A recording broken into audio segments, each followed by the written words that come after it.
Okay, guys, so we are live. So for those listening at home, welcome to the Dungeon Meetings YouTube channel. My name is Kevin Madison, and I'll be your friendly... Ooh, what are we going to be today? Not BioWare Master. What did we say last time? I don't even remember.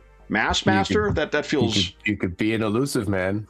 Oh, yeah, that's what we did last time. I am your friendly elusive man, because today we are going to be playing another one of our player pick sessions. This is the players have picked what game we're going to be playing for tonight. This is at James's request. And we are returning to a game we played about a year or so ago, and that was a fan-made Mass Effect RPG that is based on some of the not 2D20s, the D20 games, particularly the Star Wars Revised Edition, the second version that was published by Wizards of the Coast.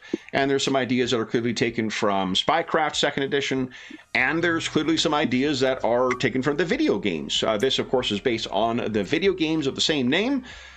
And we have a big crew today, and we have a big mission to undertake today. So I'll let Dave share what his experience with Mass Effect is, because we did go through that last time. But today we're carrying on. Our adventure is called, it was something... Rabid Dogs. Rabid Dogs, I thought. Here we go. Yeah, Rabid Dogs, Part 2.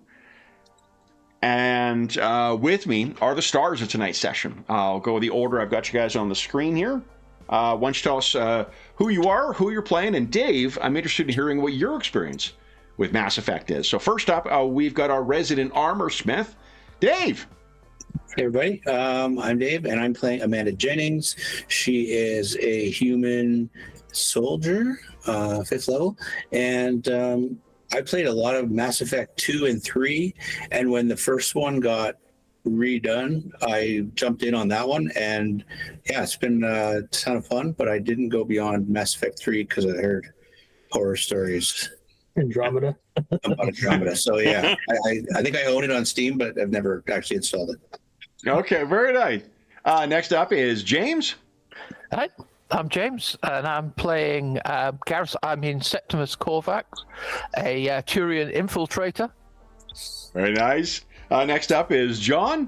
Hey everyone, I'm John, and I'm playing a pretty boy, rich boy named Kalen Dross, who is a Sentinel. Very nice. Next up is Andrew.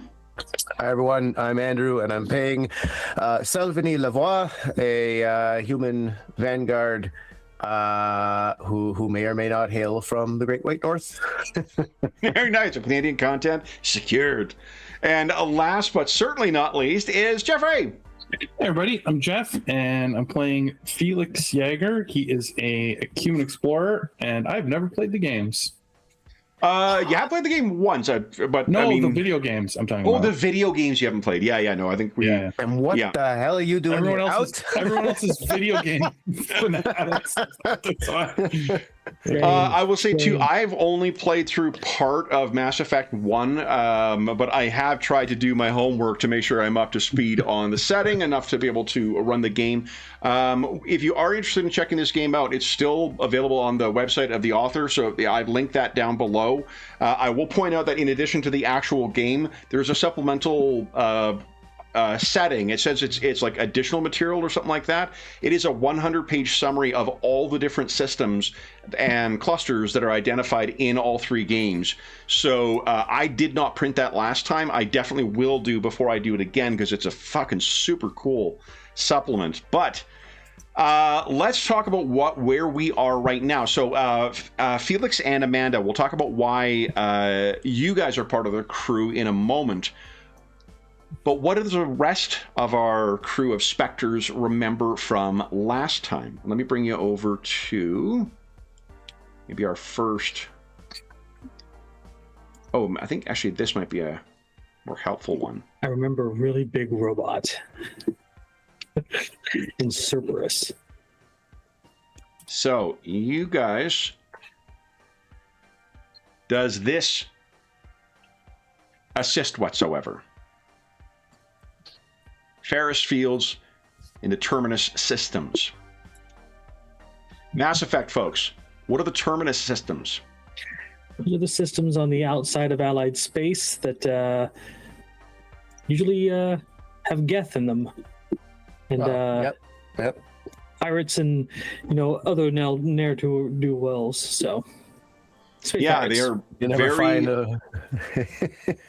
Well, was that Andrew? Go ahead. Oh, you'll never find a greater den of scum and villainy. Very true. Yeah, the Terminus systems are the Mos Eisley writ large in the Mass Effect setting. Dave, to give you context for where we are, we're about 2 years after the events of Mass Effect 2. So this is before the events of Mass Effect 3. There were a couple things that we voted on, or you guys voted on last time as well. Just to remember that the collector base is still intact, which I was outvoted in that one. Yeah. Shepard survived. The Cerebus has Reaper tech. Shepard is a Spectre, or the Council survived. Shepard is a Spectre, and you guys are currently working for the Council as a Spectre team. Cool. What else do you remember from last time? Do you remember why you were going? I guess first off, do you remember what Ferris Fields is? So I'm wondering, like a Cerberus weapons depot or some kind of settlement that was taken over by them? It was a tiny human colony in the Terminus systems. Jeff, to give you context here, here's our map of the galaxy. So,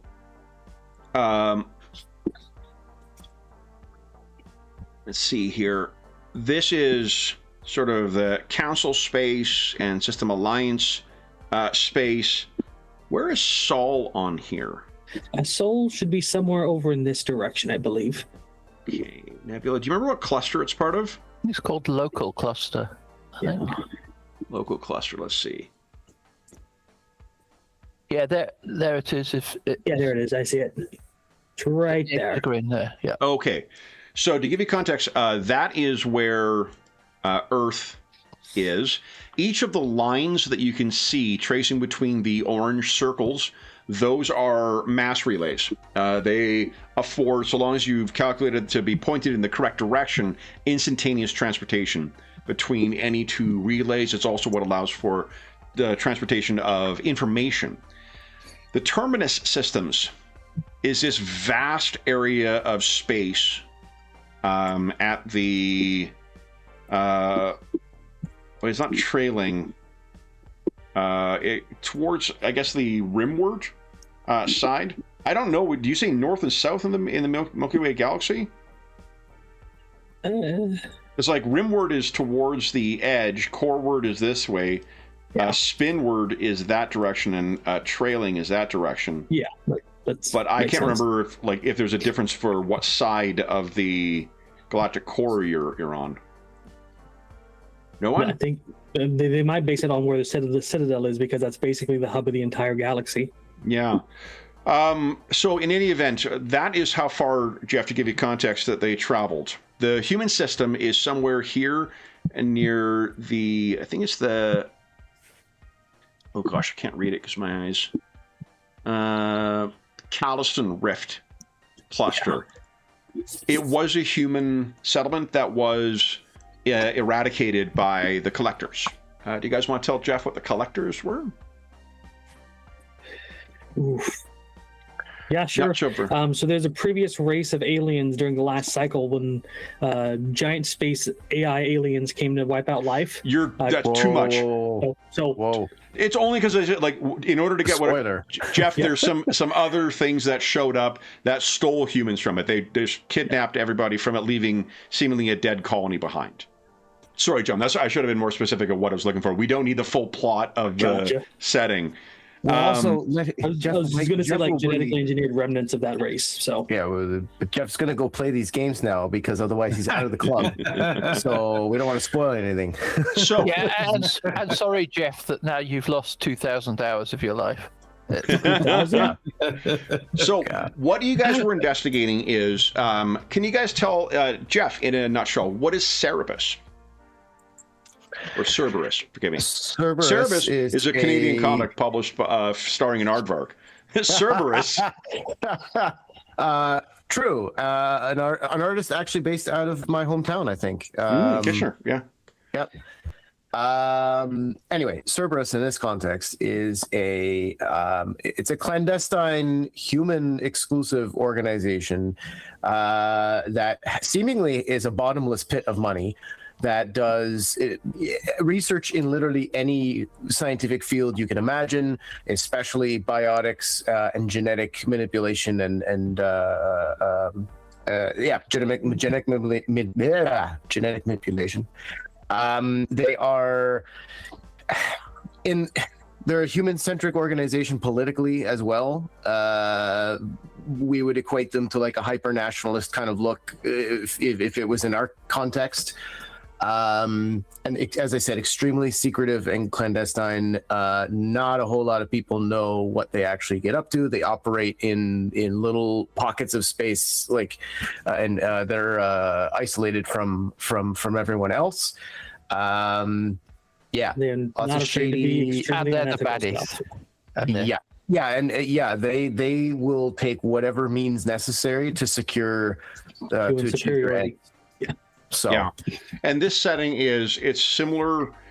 I mean, there are elements of Star Wars that are in it, but there's also some pretty strong Babylon 5 vibes to the setting, where there is like a council of other species that have this. There's a space station called the Citadel where all of them sort of are located, but it is something that is older than any of the species. It is something that has been there for as long as spacefaring records exist. As have the mass relays, the ways of getting around so quickly. Yeah, wasn't the Citadel made by the same ancient race that built the mass relays or something? It's assumed, yeah. But all the Mass Effect relays and Citadel stuff, all the spacefaring technology is based on that technology that they found.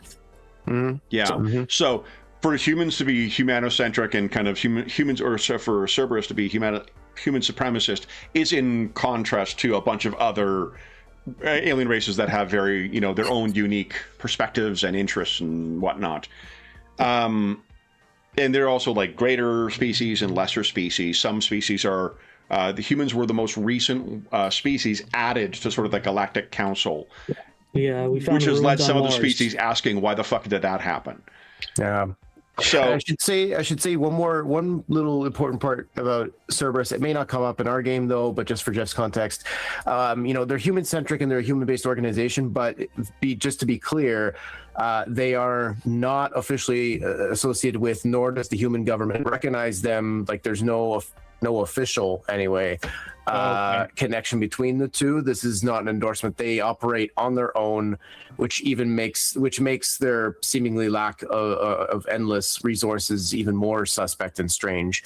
But the humans have a separate United Earth government that they operate under. Yeah, I just think of them as like they were a human special ops team originally, and then they're now officially terrorist organization. Yeah, they were like CIA type ops that have gone rogue. And what happened in our last session, what kicked things off is your Spectre team was provided intel of how Cerberus seems to have survived the events of the last Shepard's last mission. Shepard is the character you play in the video game, Jeff. You get to customize the character and morality and gender and whatnot, but it's always going to be Shepard. The ending of the last adventure left, the way we've set it up, they have access to this ancient technology, and it's very scary technology. So what they found is a way of listening in on communications with Cerberus, and that led them to that abandoned base of Ferris Fields, because the collectors had been the ones who took and kidnapped the human colonists that were there. Shepard discovered that they were making use of Reaper tech as well, and they had a connection to the same ancient problem that seems to be coming home to roost soon. And so they wanted to see what Cerberus, why they were there. That led to a infiltration of a base there and an extended firefight with members of Cerberus, like so. And engaging with the Emir mech is not necessarily unique to Cerberus, but it's a great big, scary, heavily armed mecha. It is a memorable fight. Yeah. I think I remember. In the game and this game. Yeah, I remember fighting that thing. So our heroes I tried. remember listening to you fight it while I was in the garden because I realized I'd missed half the session. I was like, So where we are picking up is basically, we ended the way, so that fight ended with a combination of Salvini and Kalen destroying this thing when everybody was pretty banged up and everyone's shields were down. It was a very near thing.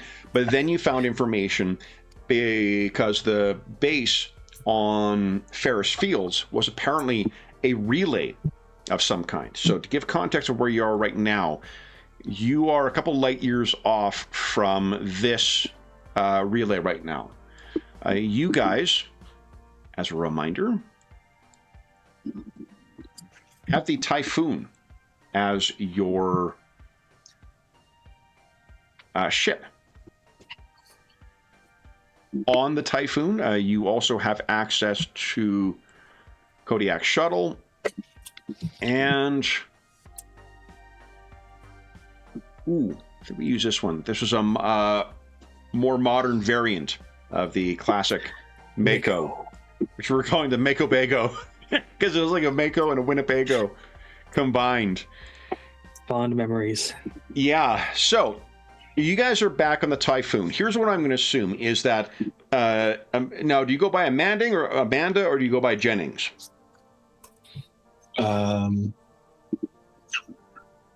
I think the military types would probably call me Jennings, but everybody else say Amanda. Okay. And Felix, are you just Felix? You're not part of the proper military, at least not at the time of our adventure. Yeah, I'd probably just go by Felix. I wouldn't use my last name. Okay.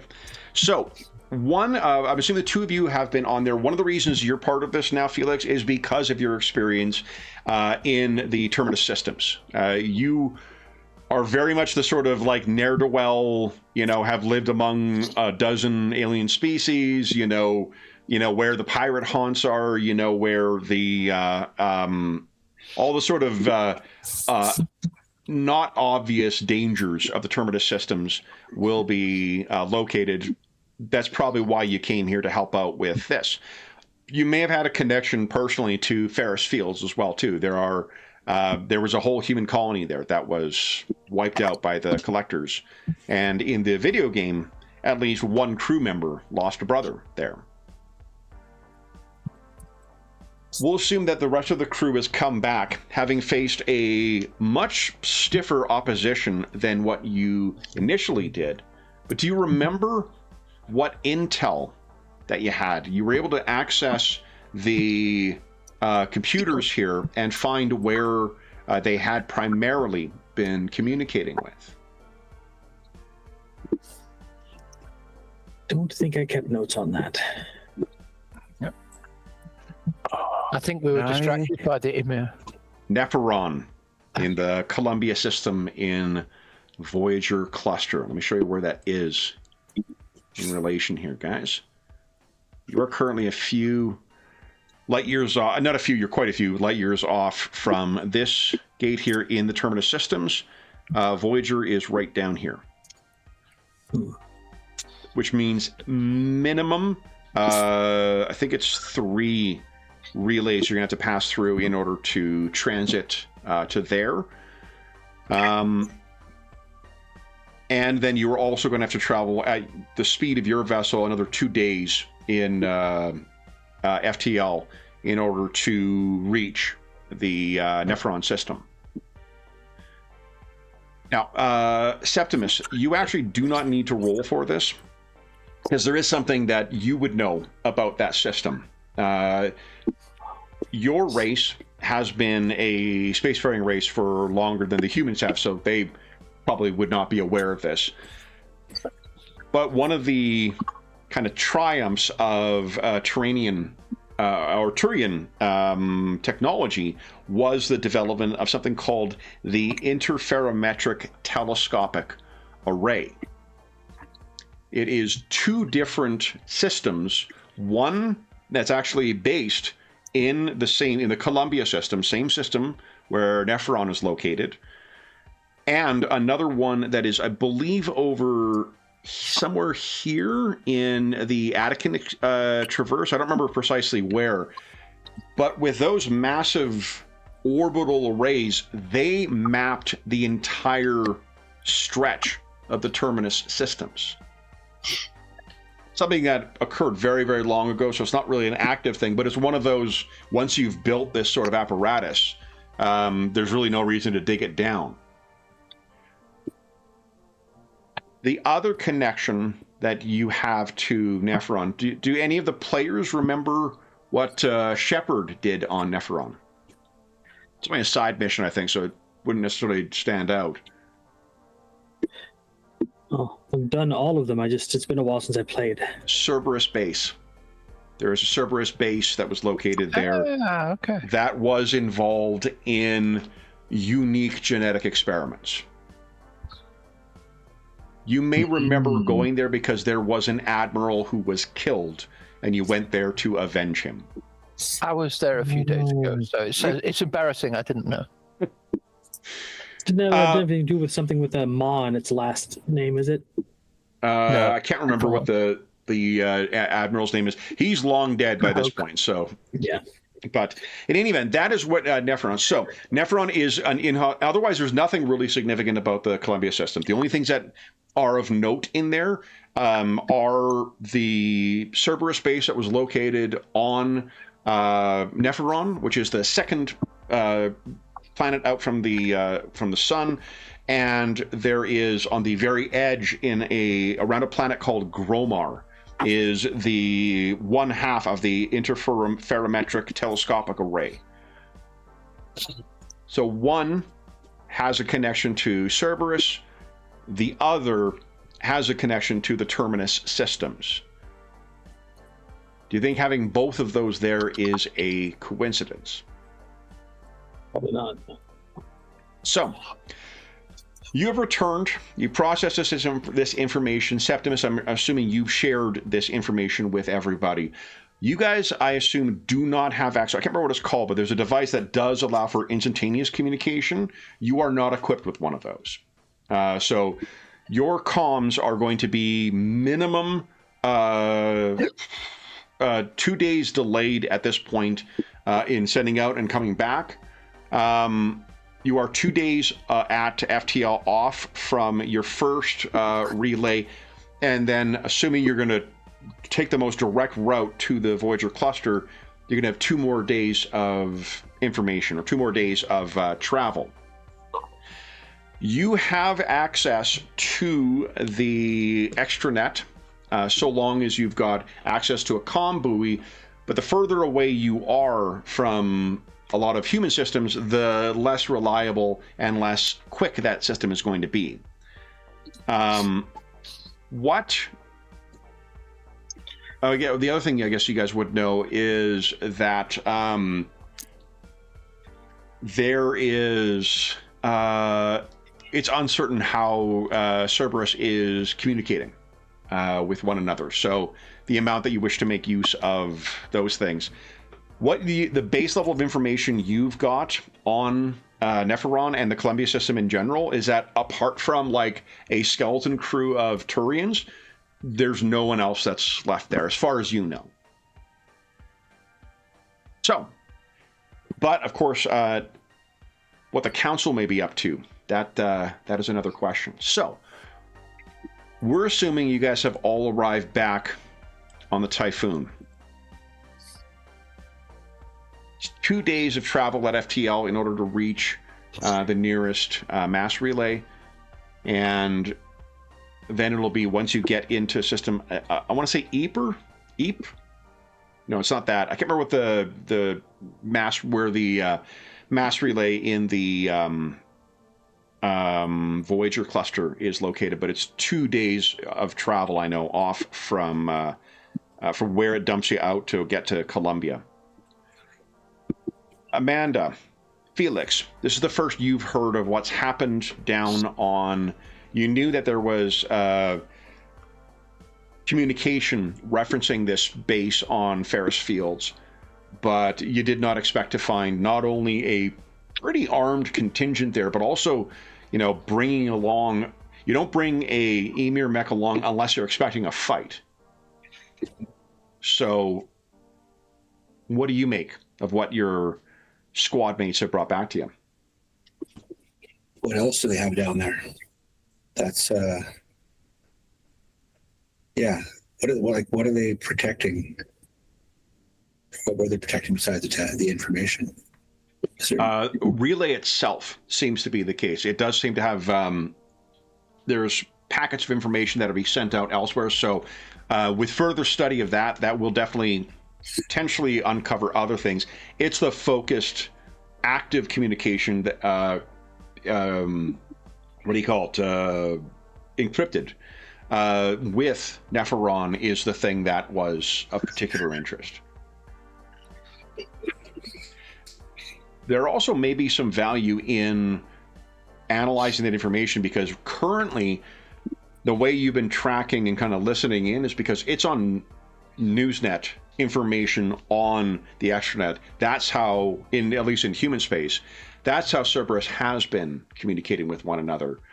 If you're able to actually listen in on their messages and intercept them, that's going to be a huge step forward in figuring out how to respond to them. Septimus, Caitlin, Salvini, what about you guys? Any thoughts on what you've uncovered and what it means? They're plotting something that can be good. Never is with Cerberus. Well, find them, flush them out. But I'm sure whatever they're doing will be useful for the Alliance. So we need to find them, find out what they know, and take it back for our own use. For the council. Well, for the council, yes. I'm sure that's what my esteemed colleague meant. Yes. We're just transferring from one human-centric organization to another. What's that three-headed dog tattoo you've got, Kaylin? I've been meaning to ask. Amanda, what do you make of this?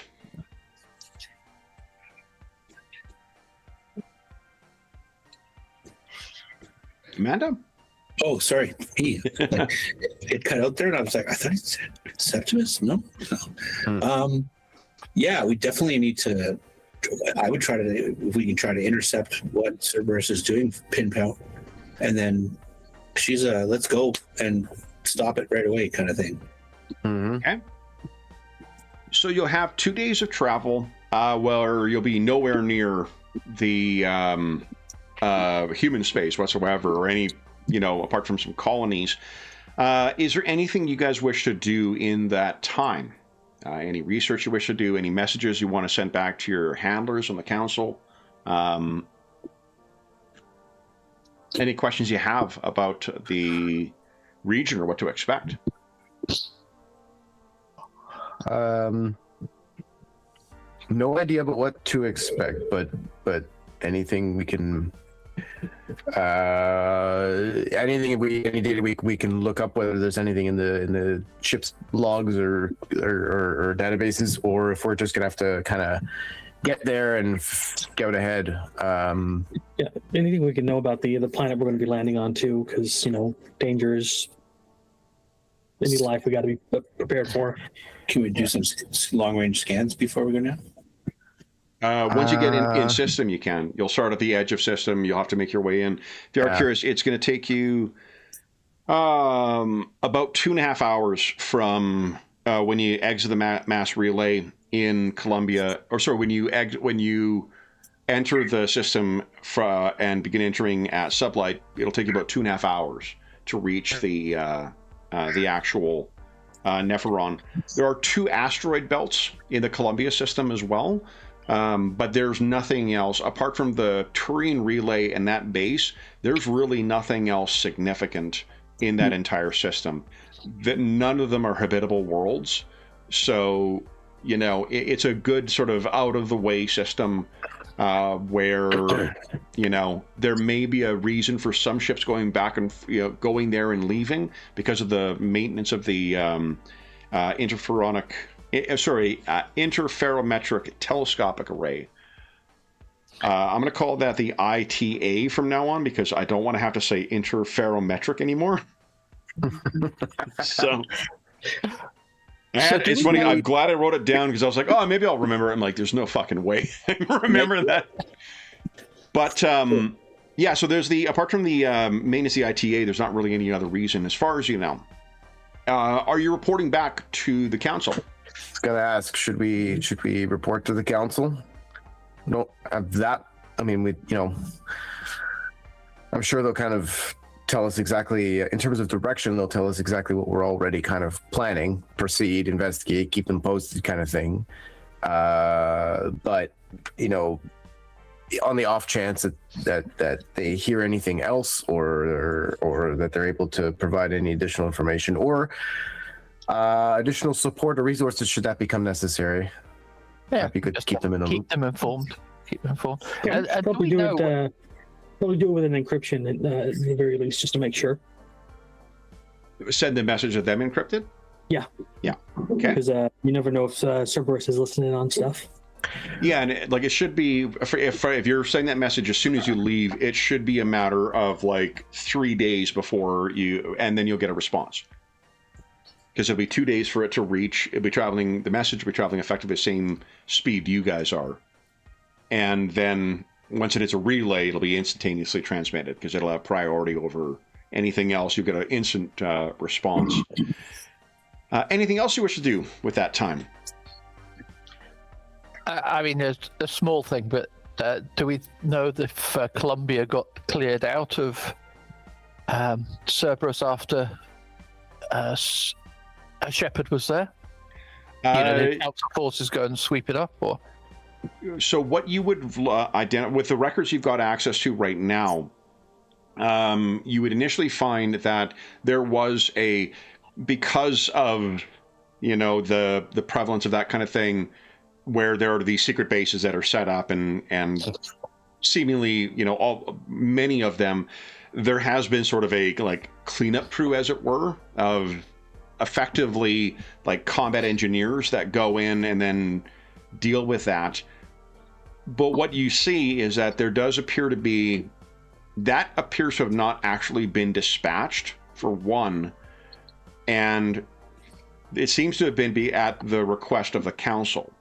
So there was something that caused them to, or someone related to working for the council did that. When you manage to get contact with council once again, what you'll find is that not long ago, within the last 5 months, in fact, there was a science team that was dispatched there by the council, and with a support staff. There were 5 key team members, 3 humans and a Turian, a doctor, 2 doctors, an engineer. Turian was the team lead, and then there was security, along with 30 support staff of mixed species, mostly human, though, curiously.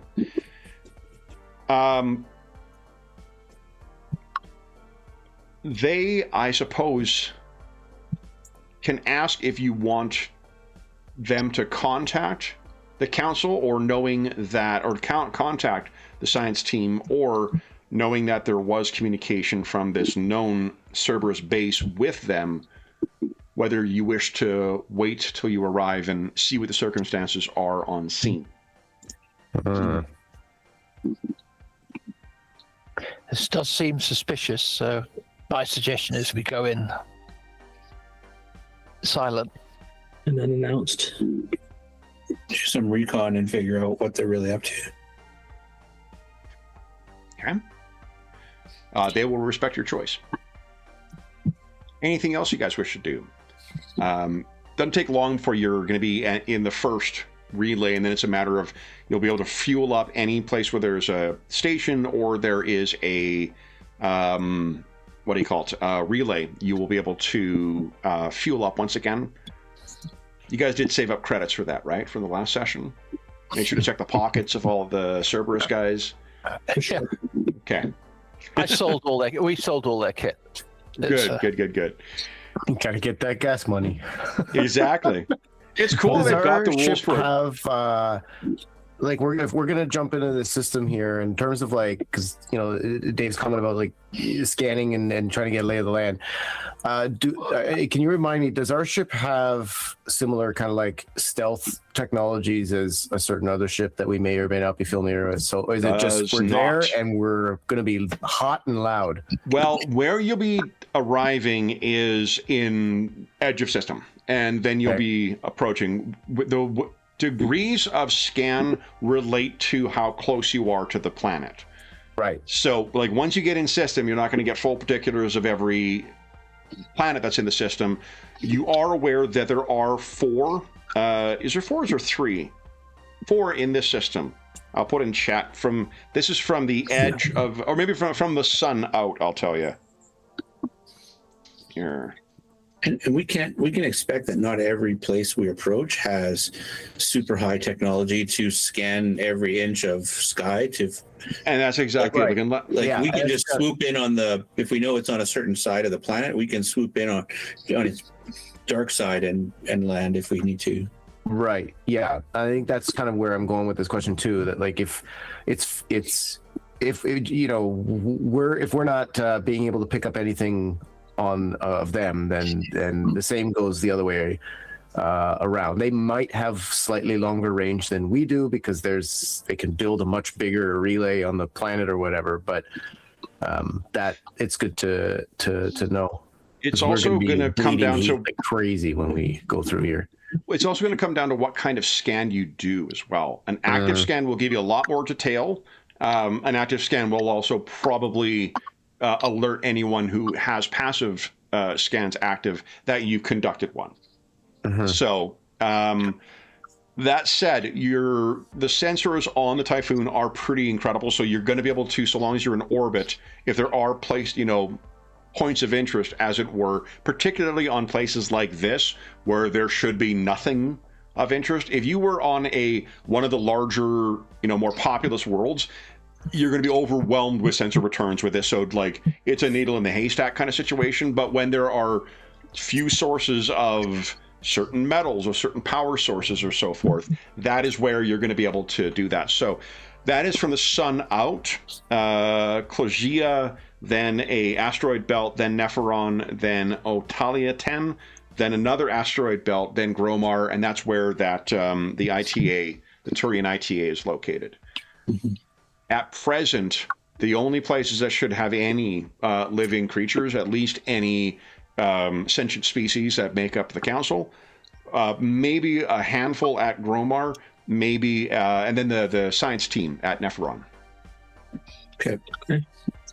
And you can do precisely what you said. Land on the other side of the planet. You have access to both the land vehicle and the shuttle. Shuttle is going to be easier to detect unless you're flying like right nape of the Earth. The shuttle has minimal armaments and cannot take a fight. And I was going to also offer the option. Do you guys wish to switch out your Mako Bago for a classic Mako? Because you can take either. The advantage of the lighter one is its sensors are probably going to be more effective. The classic Mako will be able to take a punch a lot better than what the Mako Bago could. Yeah, but it handles like shit. I never had issues with that one. You know what? It actually keeps people from finishing the game. It's that bad. It's bad. But Kev didn't keep playing. He's like, "Oh, these freaking vehicle things are killing me."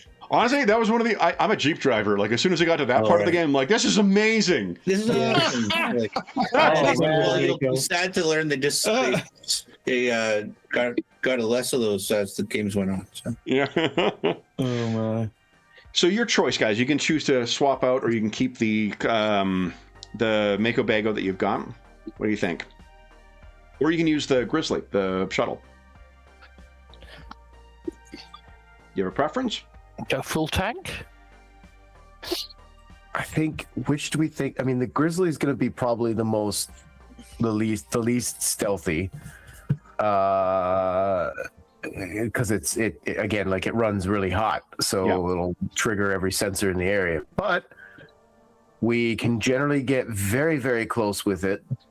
Don't have to worry about any sort of terrain problem, and we'd be able to GTFO in a hurry if we needed to. Yeah. Maybe we take a few hits on our way out. And the Grizzly can take a couple hits. Yeah, it's not as tough as the Mako, but. Do they think? Sorry, do they have I think the Kodiak is what it's called. Oh, Kodiak. Sorry. Yeah. It's a type of bear. A type of grizzly, technically. So. So what do you think? Do they think do they have any idea that we'd be coming? Unless Yeah, you've told your choice, but like from what you guys have said before, you've asked the council not to let them know.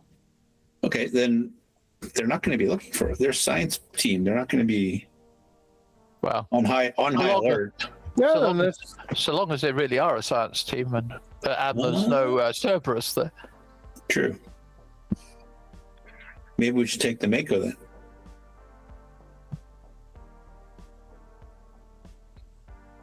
I've got no issues with that. I mean, It looks fairly badass.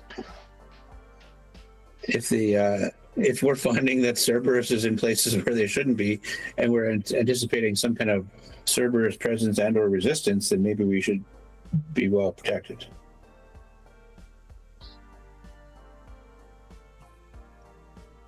Yeah.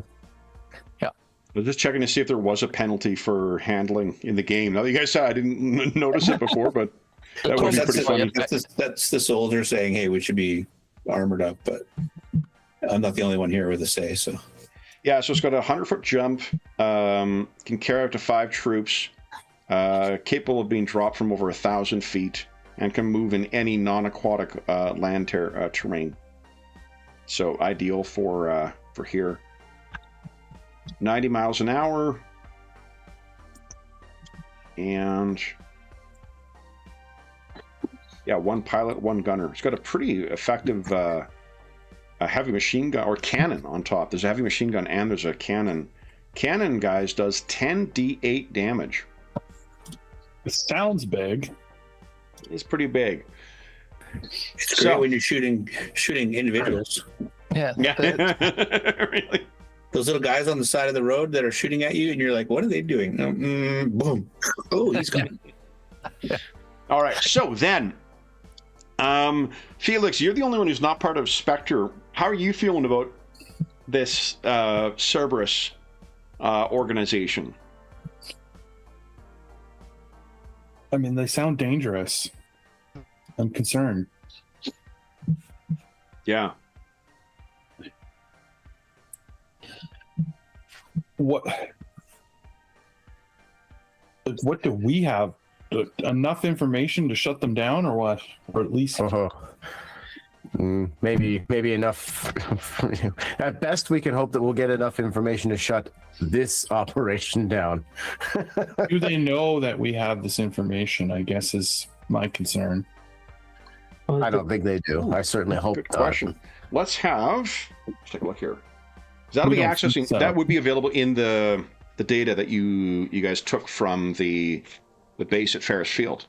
Yeah, and if we're leaving Ferris Field, if we seem to have wiped them out, right, and we're now going straight to Nephilim, then Or we're probably at the front of the news, right?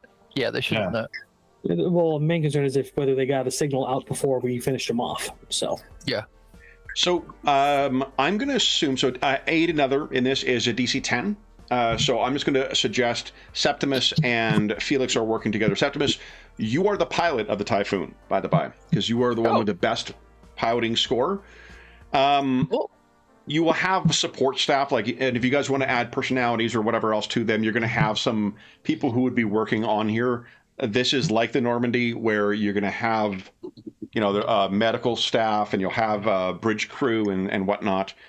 Why don't you give us a hacking check against DC 10, Septimus, and then we're going to have Felix potentially benefit from that because his hacking is a little bit better than yours.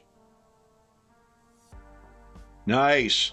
All right, so Felix, if you want to give us a hacking check, you get a +2 to whatever your result is. I don't think it prompts for modifiers because this sheet is... So we'll just add it at the end. Yeah. 27. Wow. So a couple of things. You have yet to actually break the encryption on this, but timing-wise, the last message that went out was about a day before. However, that day before, there was a flurry of transmissions back and forth. So there was a bunch of comm chatter that was going... I shouldn't say a day. It staggered out across the time it takes for it to travel across the comm buoys. But yeah, there's a consistent pattern of responses that then seems to kind of go dead, which would have arrived about a day before you guys arrived, and there was no further transmissions. So if you had concern about them warning somebody, they did not. That's good news.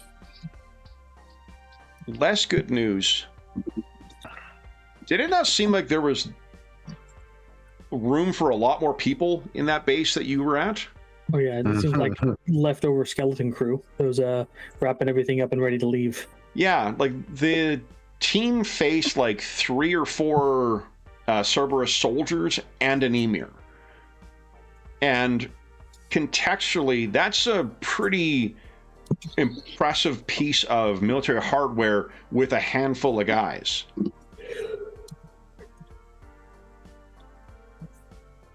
Almost as if the rest of the crew that should have been there were elsewhere. Right.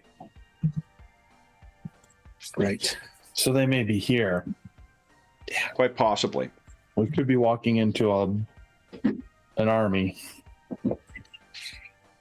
That's why we have a big gun on our Mako. Crack a proton torpedo. So, I love it when you guys comes together. transit through the mass relays. You trade over to the Mako from your Mako Bago. Anything else you guys wish to do while in kind of like more direct contact with the extranet? You know, with the council, I guess, more particularly. I think so. Okay. Probably load up So- a few repair kits into the Mako before we head out, but just in case I need to fix stuff on the fly. Oh yeah, and, whatever amount of like grenades and stuff you guys have. I don't think did I put them. I don't think I put them on your sheets, but I think anyone who's got like a grenade related ability, we can assume you've got like 5 grenades. Yeah, I thought So like mine, Septimus so- has one. Does anyone else have any grenade? I've No. got 3 grenades, but not grenade-related abilities. Okay. So we'll give you have 3 grenades. Yes. Okay. Where's my one? Come on. Caitlin packs a little bit of It everything mentioned if he can. I have 3 grenades. I've got 4 grenades. Oh, perfect. Okay, there we go. We're on the... So you guys have restocked.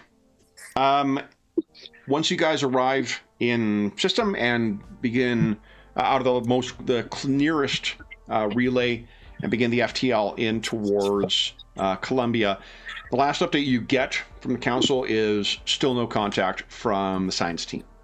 There has been no contact with them now for a time. They're not scheduled to check in regularly, but they missed a check-in date. And that would have been about 4 days ago. So with the travel time, 4 days, the message itself may have been sent 2 days ago. anything you guys are doing before arriving in system at Columbia? Other than chatting with the crew and, passing the time with games between people, probably no. Yeah, probably not. What about strategy for Neferon? You do have a readout for where the Cerberus base was, so you should be able to find it no problem. Planning on just landing at it? Are you planning on landing elsewhere and then advancing towards it? Are you going in with comms open, or you want to use stealth? Anything? Comms closed, I would think. Yeah, favor stealth. Yep. And We'll try to plot a course that gets us as close to it without revealing us in the Mako, and then maybe head out on foot. I think we'll have to indulge in the cut scene where the Typhoon drops you off as well then. I'd get used to that because you're going to see it a lot. And go boom, boom, and start Exactly. So I remember that from the game. Then and bring the Typhoon in on like the backside of the planet from where we think the station is, so that we're hopefully away from, or not just the backside of the planet. We need to figure out where their radar sensors and stuff are and try to avoid them. Yeah, there shouldn't be anything in orbit. Like, there's no faster way to sort of. One thing that is going to work for you is at the Cerberus base itself. It would be ground based, which means it's limited in the. The horizon is the area that it can kind of scan. Because you can't, if you're having a secret base, you're probably not going to want to put a satellite in orbit that is actively scanning. Hey, we're down here. Yeah, Exactly. Big sign with flashing arrow. Yeah. So then you guys drop out of FTL and into the very edge of the system. At the speed, your sublight speed, like I said, you're going to be able to reach the orbit of Neferon in 2.5 hours. But passive sensors are able to pick up. You guys are about, let me think here, it's 5. You're about a half hour of at your max sublight to reach the actual system itself with Gromar. And guys, let me...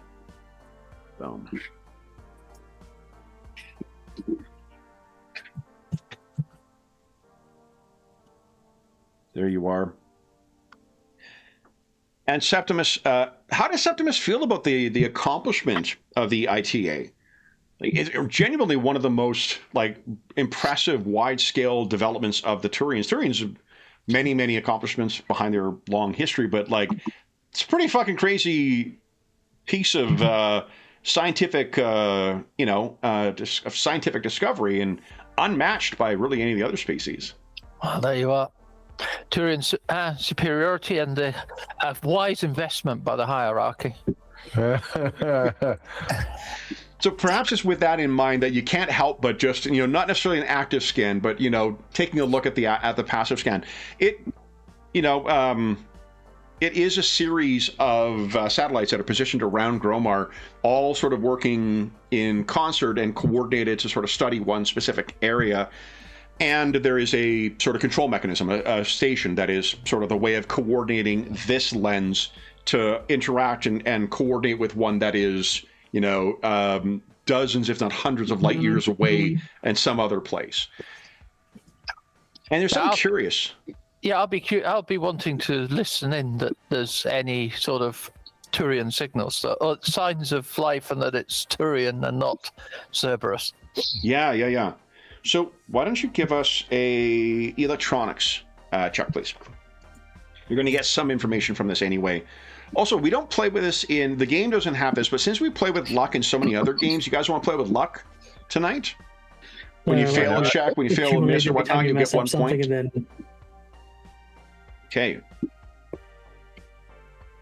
Oh, we do have to fight Troll 20 in addition to the bad guys. So, so go ahead and give us an electronics check there, Septimus. I think Jeff will appreciate that on a Friday night. Yeah. Electronics. Here we go. Depends what game we're playing. You guys all seem to luck into one game on a Friday night.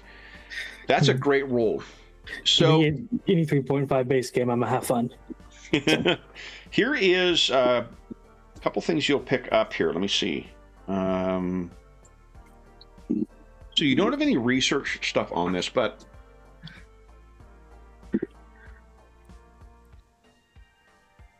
for one, the central station seems to be powered down. There should be power there. It looks like it's on like emergency. There may be some power still going to the station. Life support is non-functional on the station right now. You can also, assuming that that was of interest to you, there is one access point on the station. It's not something that's designed to accommodate like a massive amount. This is when it was in its more active time, it may have a crew of like somewhere between like 20 and 40, depending on, rotating with technicians and people going out to the various things. It's been a ghost town since that project of mapping the terminus systems was completed.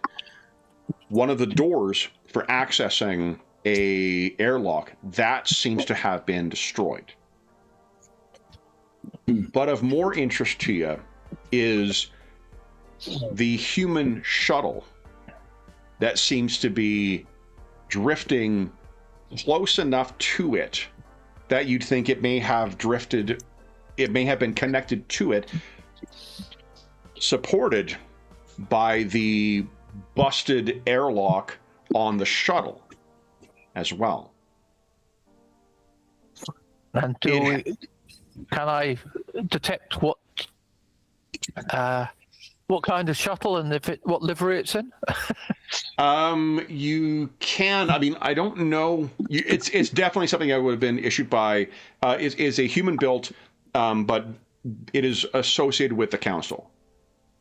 This would be a shuttle that would have been made, that the science team likely would have made use of. There are no life signs on the shuttle either. So these scientists looked like they were messing with the array. Mm-hmm. Kaylin, you said you've got research physics, right? Knowledge physics, yes. Knowledge. Oh, I think I put knowledge down wrong. I think the skill is actually called research in the game. But you know what? But I don't think we have research on the character sheet, so we call it knowledge anyway. Give us a knowledge physics check, please. And oof. That one. Hey, you get your first piece of luck.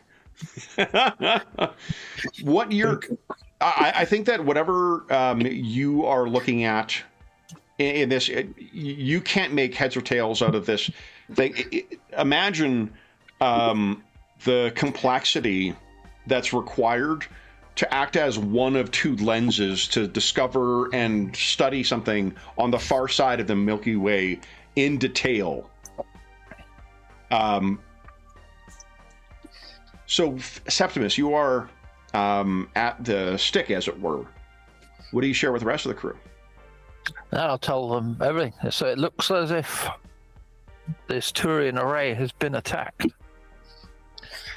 On the face of it, these scientists seemed involved in some way. If you get in closer, think of the damage. Yep. Anybody who's got repair. So Felix has got a pretty good repair score. Septimus, you've got a decent one as well. I think Kalen's pretty good too. I have 4, so +5. I don't know if that's comparable. I think best. Yeah, Kalen's got +11. Never mind. I have a sentinel, so does Felix.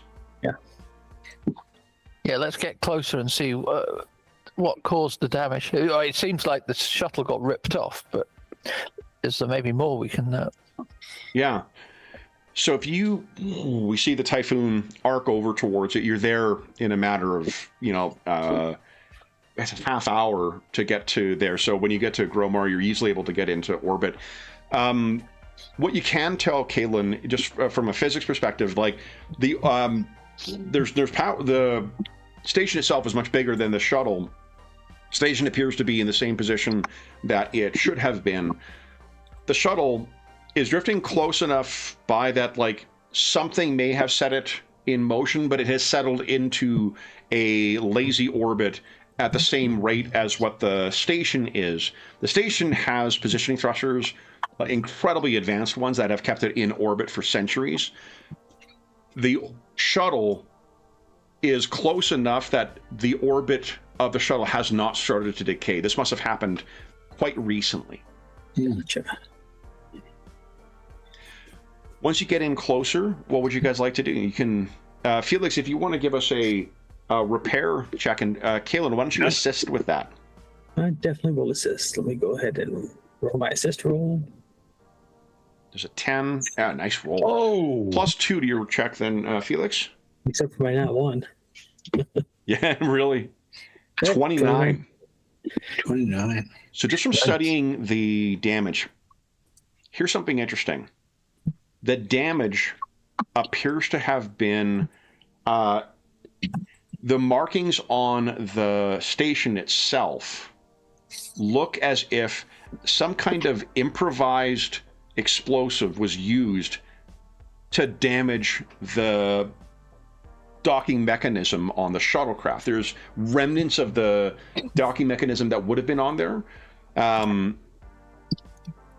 It's as if the station did something to try and discharge the shuttlecraft. The shuttlecraft had an open door as well, and it remains open. So whatever is in there, their airlock would be open to bare space, and but the inhabitants of the shuttlecraft would still be in there in all likelihood. I'm assuming you guys scanned for anything else. There's no other like biological material. There's not a body that was, you know, with the explosive decompression that would have occurred in that breaching mechanism or the docking mechanism. It wasn't cast out, or at least you're not able to detect it on your sensors, which have a range of like I want to say 120 kilometers, 120,000 kilometers, ridiculous like that.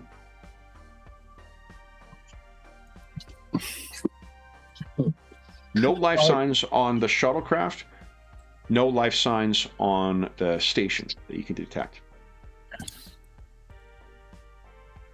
Do we need to go and take a look, or do we want to just... Yeah, we could go and have a look Yep. at both. I would skip the boarding, just in case they've re-rigged their door to explode again. Yeah, like the you'd have to figure out some way of preventing because what they've done. Let me think here. Yeah, it is the door to the airlock on the station. It seems to have been it's been damaged and blown open, but the damage seemed to have been more to the docking mechanism than it was to the actual station. So we can get in? Can we just like bring the shuttle close and then, you know? Between Felix and Kaylin, so Felix can actually improvise repairs without the necessary tools. That's one of his special abilities. So if you guys want to get in there, he'd be able to improvise it to get the one to close so you can properly access Felix is definitely the focused repair guy. I'm more of a as needed. Yeah. So the two options are, for one, you can try and access the station. There's going to be other security protocols in there to avoid the whole station decompressing, but you may need to either defeat those mechanisms, the safety mechanisms that would prevent you from getting access, or repair the door so you can safely engage the airlock. Even though there's no heat and whatnot on the station, there probably is still breathable air on it. Okay, We try to fix the door first, Our right? way in. Yeah, fix the Yeah. go across. So everyone gets into their armor, gets their, full environmental protection on, and head over. If you want to cram into the airlock, then Kaylin, you want to help once again and have Felix take the lead? Absolutely. Okay.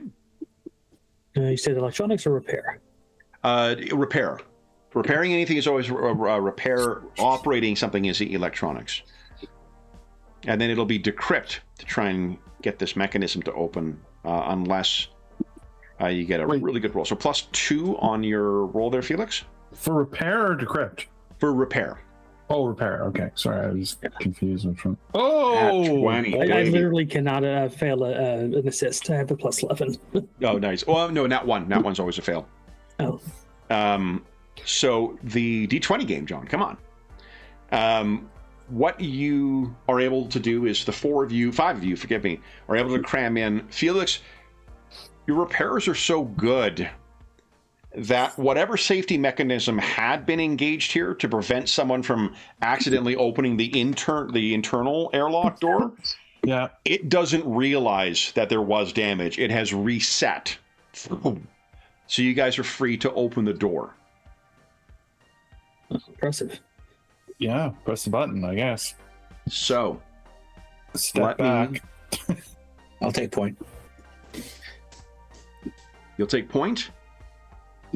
Yep. Who's going to be behind? Who's at the back? I've got 2 at the back, 2 in the middle, and then Amanda on point. I'd probably take. Excuse me. I'll take the rear only because we all know it.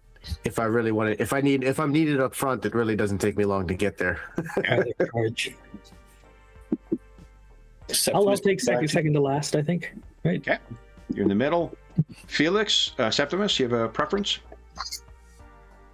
Yeah, do you want to be in the front or the middle? You look like you're wearing. I guess I could be I can be at the front. Yeah.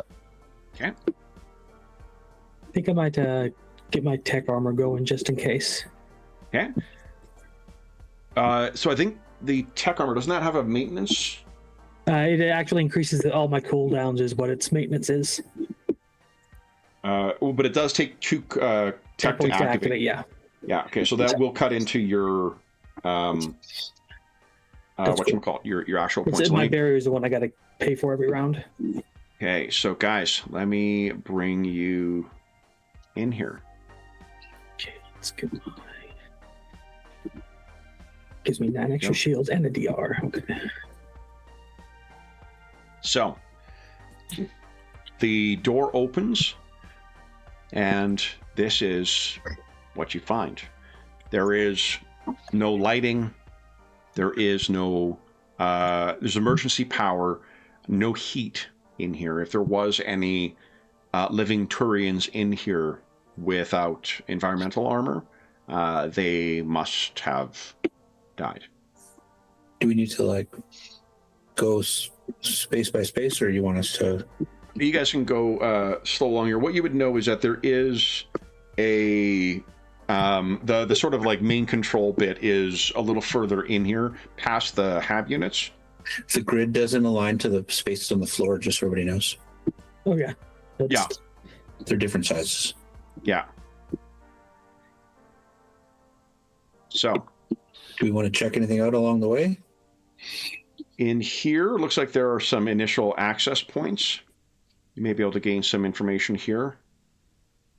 Yeah, looks like some computers over there. See in here, it looks like there's a bunch of debris that's in here, and it looks like a bunch of tools sitting around. So whatever, let me think here. You could make use of. Does anyone else have any other? Somebody's got physics as well, so physics is not super helpful here. Amanda, you got tactics. Give us a knowledge tactics check, please. Oh, so does Septimus, for that matter. You can each give us a check. Knowledge tactics. Okay. It's not a 31, but it's still pretty good. Still pretty good. Okay. Septimus, I mean, it may also be the fact that this is your pupil as well. What you've seen in here, if you were someone who was wanting to improvise explosives and had the wherewithal or the knowledge of someone with some kind of scientific or at least chemical training, that's what they've done here. It looks like the technicians that were stationed here, they made some kind of improvised explosives here. Okay. Maybe that's what they used on the door. Septimus will be able to tell you for certain, like the damage that you saw there, the breaching or whatever it is, the docking mechanism is made out of less durable material, so they weren't running the risk of breaching the hull of the station, but it was enough to damage the breach or damage the mechanism. It would be, this is not something that would have been prepared beforehand. This is not something you would get, like, this is evidence of someone in a hurry trying to do something and cobble something together. MacGyvering a bomb together. Precisely. Interesting. Do we need to go through the whole thing here, guys? There are computers there you could access as well. Is that Yeah. Guessing you'll need hacking for that. one of these? Yeah, I don't have any. I think Felix will have to take point on that. Well, probably if it's a Turian one, I can just log in. You notice how Kevin has set up the guy who does all the rolling as like Troll 20's favorite. Not at all. It's bound to go bad soon. Does anyone else have training tonight. in hacking? I actually don't know. No, I got to decryption I've got electronics and Septimus does, Yeah. yeah. I've got the one right below it. So Yeah.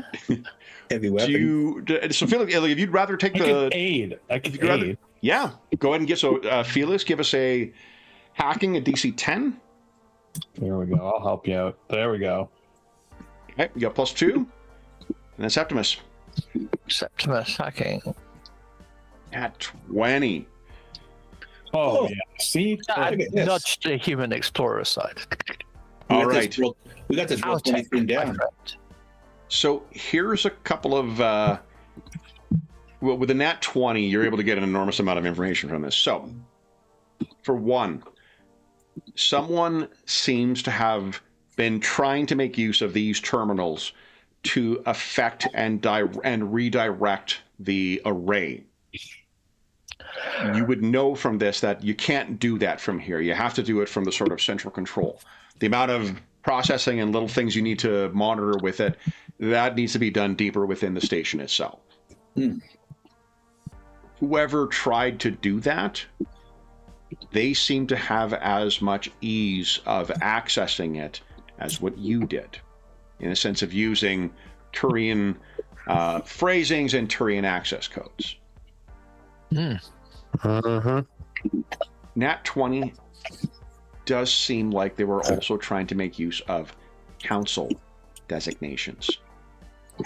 Oh. You also find that the pilot of the shuttlecraft is identified. It seems that there was an initial message that was sent in at some point during the day, a few hours before it arrived. The shuttlecraft has a slower sublight speed than what yours does, so it takes several hours to travel from Nephiron over to here. The message comes from yet another Turian. It was the leader The leader of of the science team. His name was Sisto Regis.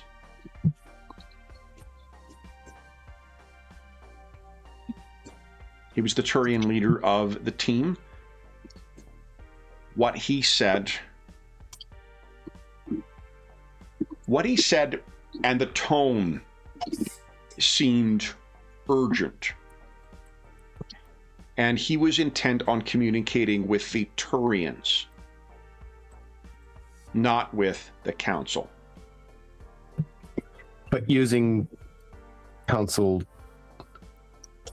The array Okay. is a Turian creation, Mm-hmm. but he did use he seemed to be quite agitated in his message, but also restrained in what he would say. And that was incoming? That was incoming when he was leaving Nephiron. Oh. By the time he arrived, you've got footage of him arriving, but for some reason, there is the most recent records for, say, like the last maybe 2 days have been seemingly corrupted. What Septimus was able to pick up of them trying to access here, you can see the ship arriving. Maybe the damage, maybe the explosion could have damaged sensors or something like that, but it does appear that there was efforts to contact the shuttle before it arrived. But the last hour or so before it arrived, that's lost. Just the last hour. Just the last hour, yeah. So some suspicious stuff going on.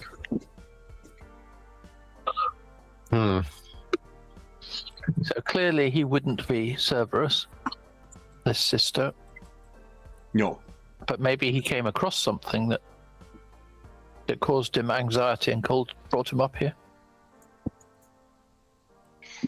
Mm-hmm.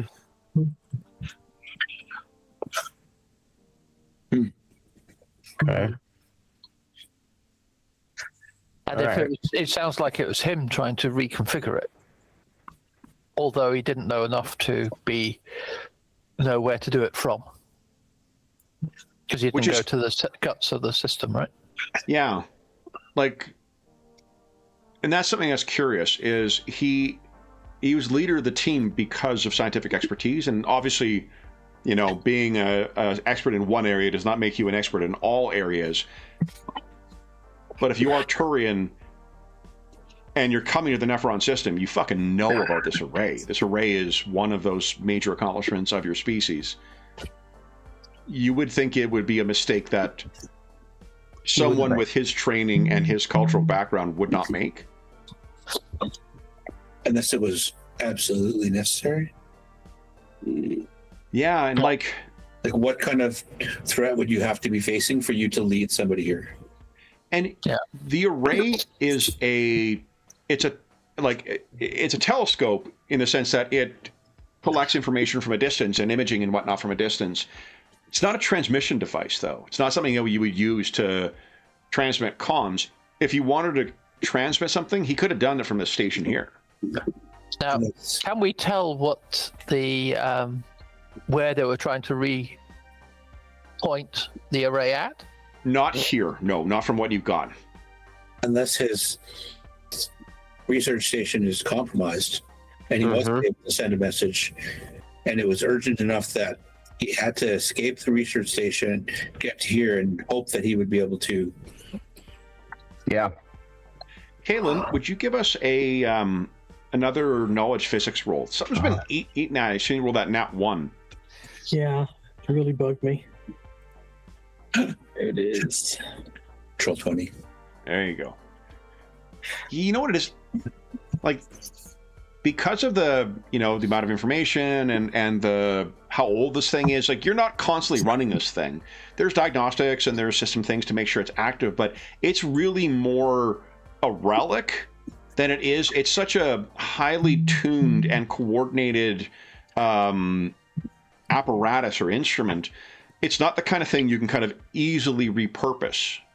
You know, you can't just point it in another direction and get further information. You knew something was off about the way it looked when Septimus said that. The array has been activated. Does not bode well.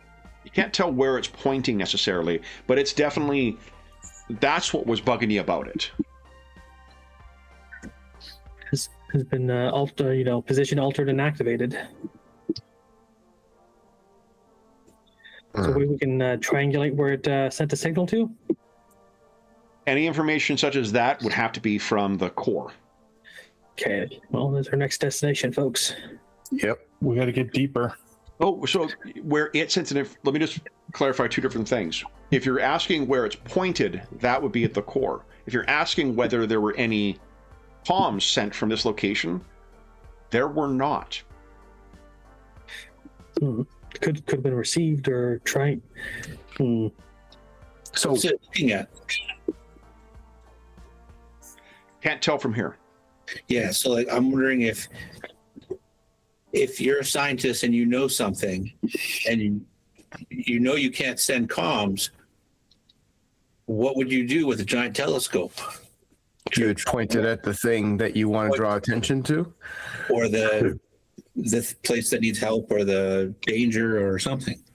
Yeah, but why didn't he? I mean, he could have. He didn't send a transmission, but we're not saying he couldn't have from here. He chose not to. It seems a bit of a roundabout Right. way of leaving a I clue. thought Kevin said that the ray can't be used to transmit, only receive. Yeah, it's a telescope.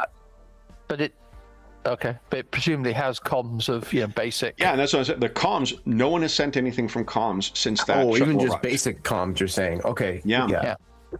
So if you want to send a message to the council, he could have. He didn't. But he was. We We should keep going and see what else we have. Yeah, this He was is under duress, right? If those somehow. Sure.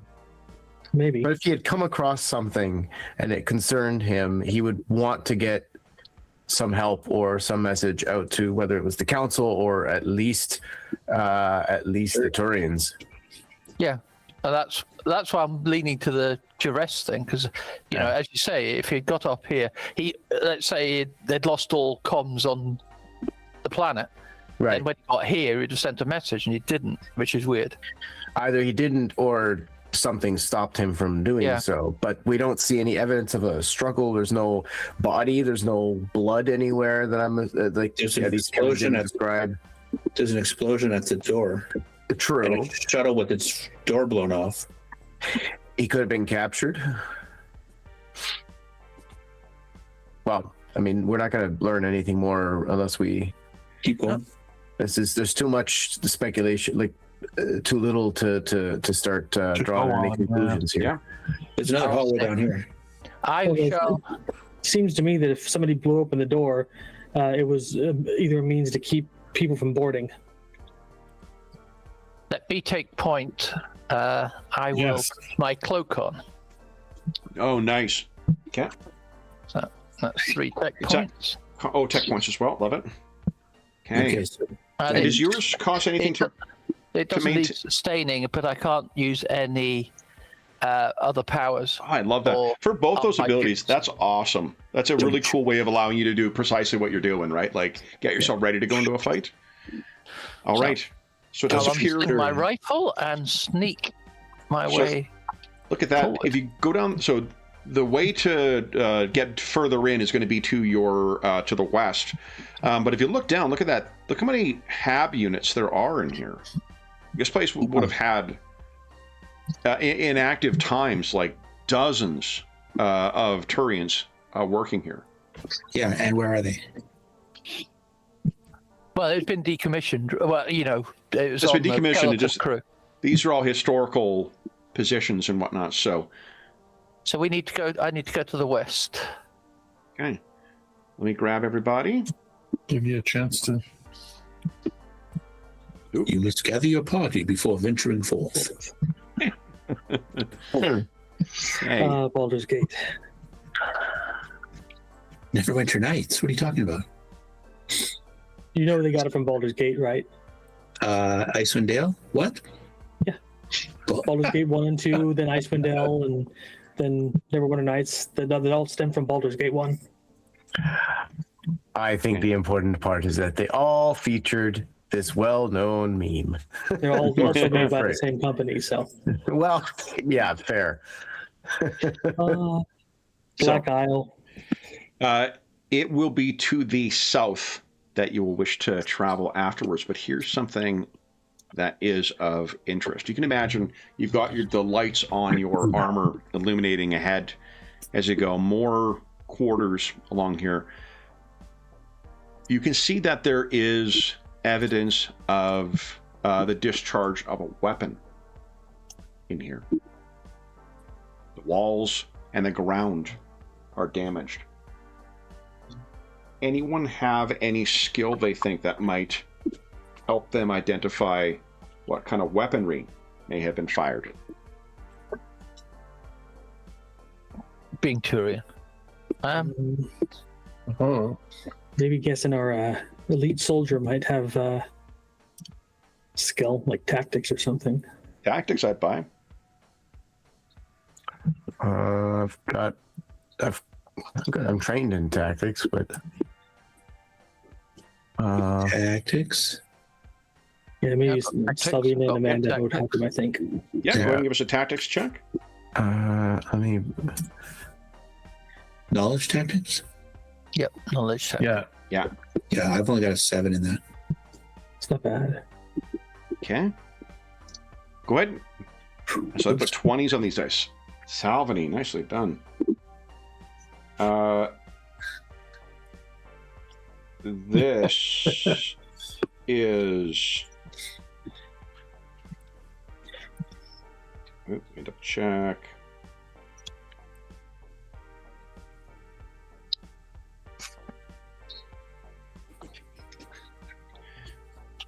This would have been some kind of assault rifle. And you rolled really well. Assuming that Amanda maybe helped you with it. The spread, and perhaps if you're using your, what do you call it? Your Omni tool to assist with a small little scan. This is Turian ammunition. The Turian weapon that was fired going deeper in here. Either as well, someone is either really inaccurate or someone was intentionally missing, as if they were hurting. The walls are hit, floor is hit. There's no sign of any blood or any indication that anyone was wounded from here. so as if they were hurting? Like, Herding, yeah. Okay. I didn't know if it was HUR or yeah. So No. being herded.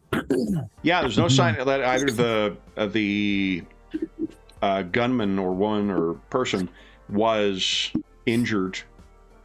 If anything, your tactics roll, you're sort of like looking at these angles, and you and Amanda sort of look at one another like, yeah, this is, if you were trying to force folks in some direction, this is definitely the way you would. Yeah, these are meant to scare people into moving. And if these were just like scientists on here, these aren't soldiers. These aren't people who are used to violence. It wouldn't take much to spook them into doing what you need them to do, right? Well, and that also tells us something else. Well, it suggests anyway. How long has it been decommissioned? The station? Well, station has been active. There's always been a skeleton crew here just to maintain the thing. Oh, okay, but there hasn't been the full crew in a long time. No, not a full crew in a very, very long time, but there would have been at least 6 people here. Okay. So that also suggests to me that whoever was doing the herding, there weren't many of them. Because if it's a small crew, you don't need many to subdue them in the first place. But what I'm talking about is, I'm pretty confident that if there was only 6 people here, I could herd those 6 people with shots like this. I wouldn't have a problem at all. So you only need one person to handle 6 people if they're not used to violence. So, I mean, we could be talking about a handful of people responsible for this at most. Okay, and they herded them up?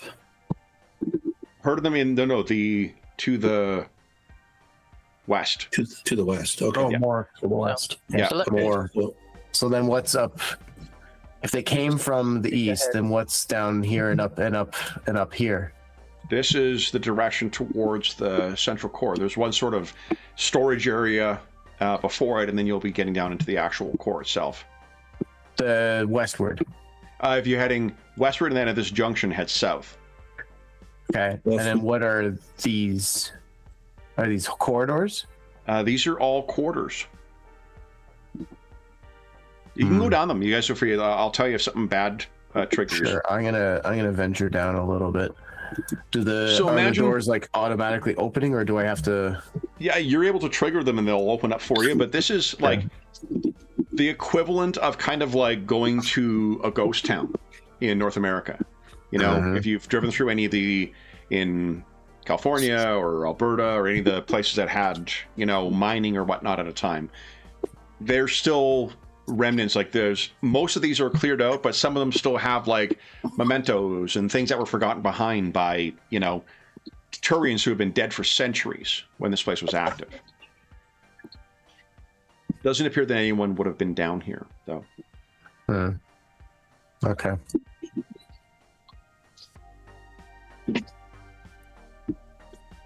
What are the rest of you guys doing? Well, I was waiting for Sylvani at the Don't door. get too far ahead.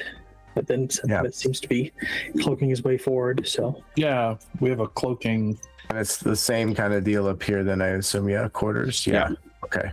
And Septimus, if you go down this direction, you'll see, like, if you look behind, it's almost like there's a faint layer of dust that you've walked through, as if there's parts of the station that just people haven't gone to in dozens, if not hundreds of years. Very sloppy for a Turian base.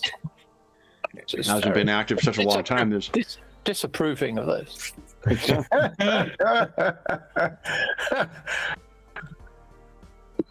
What do you guys wish to do? From where you are, Amanda? Amanda, you can see there are more evidence of controlled gunfire. It's to the south, actually, Septimus. Where you're continuing on would be further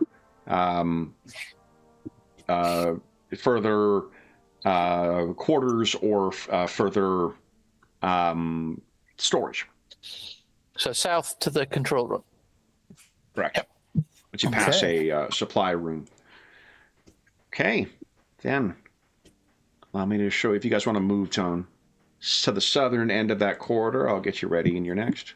Yeah, I was going to say I don't want to go too far because Septimus is going to get ahead of us. But... Oh, we had to be sneaky.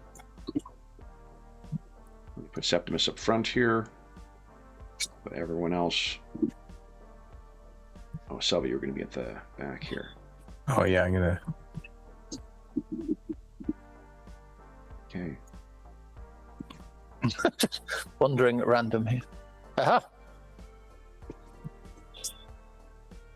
One junction, one storage area, and then you should be down at the control center. This is more industrial area now that you moved out of things. This seems to be in a much more tip-top state, Septimus. There's definitely been more used here. And it does look as if there has been further gunfire down here. Not as much.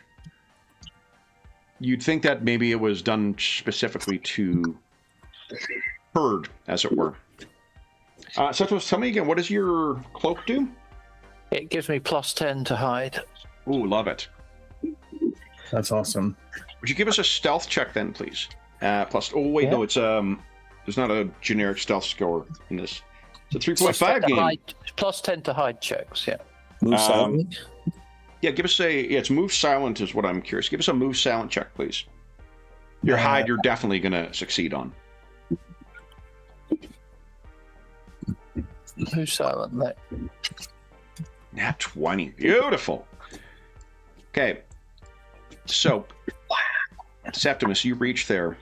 And what would you like to do? Be far end of the corridor where you should reach, and then that should lead you through to the actual control thing. Ignore how damaged this thing is.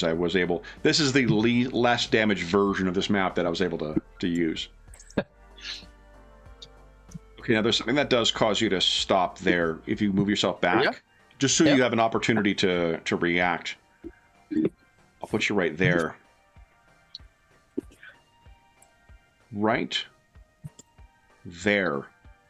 Yep. You see something that most definitely is not part of the apparatus in this Turian-built structure.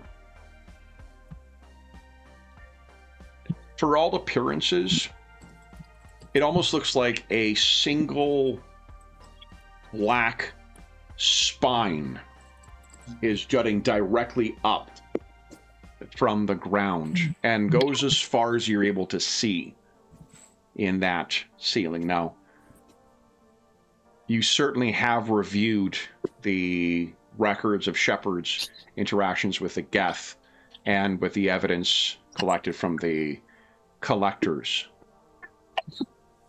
It's a dragon's tooth. A thing they make husks out of. Correct. I had a feeling that no life signs doesn't mean no husk signs. Uh-oh. So there is one that you can see there. If you look back, you can see the rest of your team is armed and holding until they get the word from you to advance. Signs of Reaper Tech. Effectively, that is Reaper Tech. So, I'll mutter that into my comms to them. Okay. Let them know. Do you guys want to give context for Jeff? What a dragon's teeth are?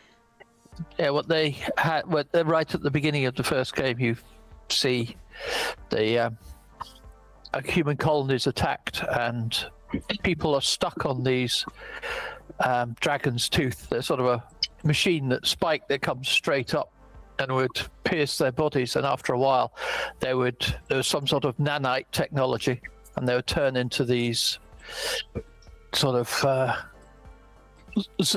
electronic zombies. Yeah, I was going to say sci-fi zombies. Ooh. It's not good. Yeah. I would be less excited if I were you.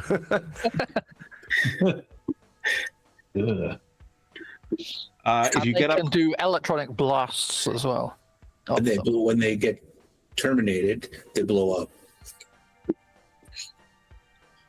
if you reach there, Septimus, and you look around, you can go ahead and peek around the corner without revealing yourself. You've rolled really well for both.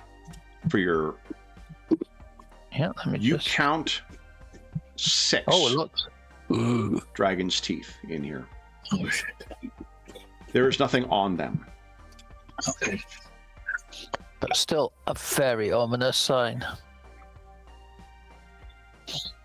I guess I will let the other guys stay back, and I will creep my way in and see. Anything else in here? Anything around these dragon's teeth? Ooh, nothing around. There is definitely enough dried blood to reflect 6 individual pierce wounds. They are not like gushing out. This isn't, Vlad the Impaler kind of stuff. But from what you've read, the dragon's teeth work fairly quickly and make use of... They use all the buffalo. So apart from whatever spray there may be from an initial wound, much of it goes to work very quickly in the conversion of the individual. So probably 6 husks in this station. Loose. Oh, God. 6. Yeah, because of the crew. Okay, so focus fire when they're at a distance. How much do they blow up? They tend to sort of send out an electronic pulse over an area. Yeah, Do they they're- all blow up? I thought some do and some... I don't know. Maybe I'm misremembering. I think also they can sort of choose to do it, if I remember rightly. If they got close. Yeah, they could all run up to you and go, Certain husks can do that. certain husks. Okay. Oh, gosh. Shall I warp them? It seems to be effective, yes. Yeah, but I think they're not on the spike, so they're somewhere else in the ship. Oh, yes, if I see them. Oh, if you see them, yes. Sorry. Septimus, could you give us Yep. a perception check, please? Dun, dun, dun. Kev's like, we need some sort of drama before we go for the mid-session break. Is there? There's no perception. There's spot. Spot. Yes.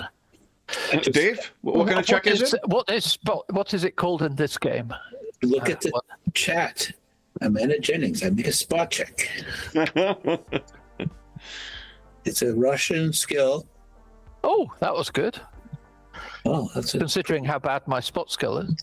So, you hear something, Septimus, down in this corridor over here. And for the briefest of moments, you catch a glimpse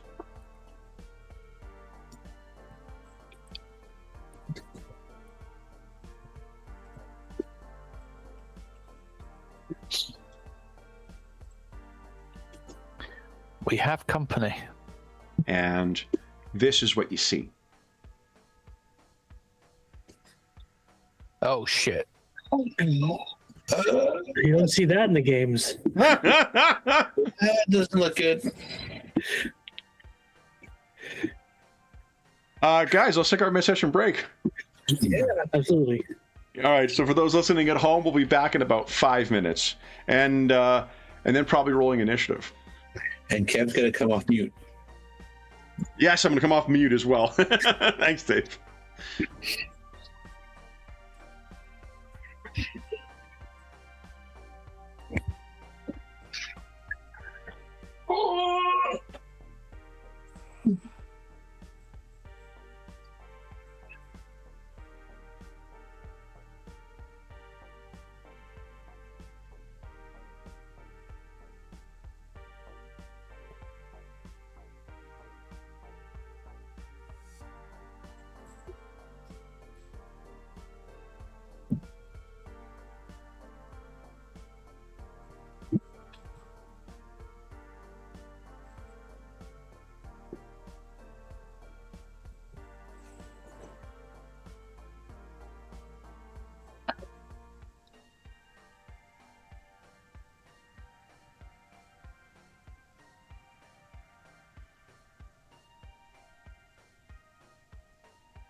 I have unmuted myself.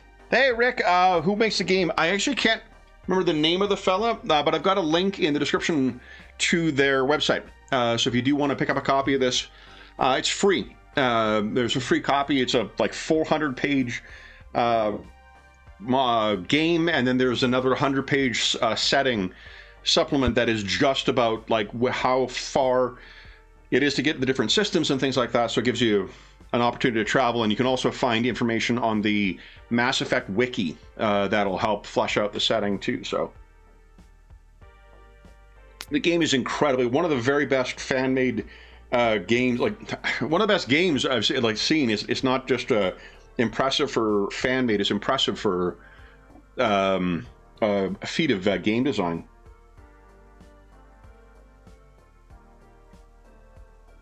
All right. Get us our thing here, and I'll get the token set where. If I remember correctly, cooldowns are for like power sources. Like all biotics are on one cooldown, all techs on one cooldown instead of individually. I can't remember if they share cooldown. That might be right. I honestly don't remember. Because I think different cooldowns for different powers. Yeah, each power's got its own separate cooldown. Okay. Yeah, it's not like if you use a biotic, then you can't use any biotic powers. I think I think they're separate. Is that your understanding too, James? Yeah. Yeah. Okay. They're all listed with their own. So, yeah, because you all have different. Yeah. Okay. So let me while we're waiting, I'll just double check here. So my tech armor and my barrier give me DR while my shield are up. So apparently, I'll have DR when my shields are up. No, it's so for the combat ones at least, no combat power can be used during cooldown. Okay, combat powers. Okay, but that might only be combat though, because combat doesn't use points. Gotcha, that makes sense. Because I do have a combat power. That's my overkill. Okay, let's see here. Biotic, all right. No biotic, same thing. No biotic power. So I guess that's easier than just whatever thing you're using. If it's a tech power, if it's a biotic power, if it's a combat power, it just means any other power of that type can't be used until the cooldown's done. Okay. Let me get a sip here. I got a tickle in my throat.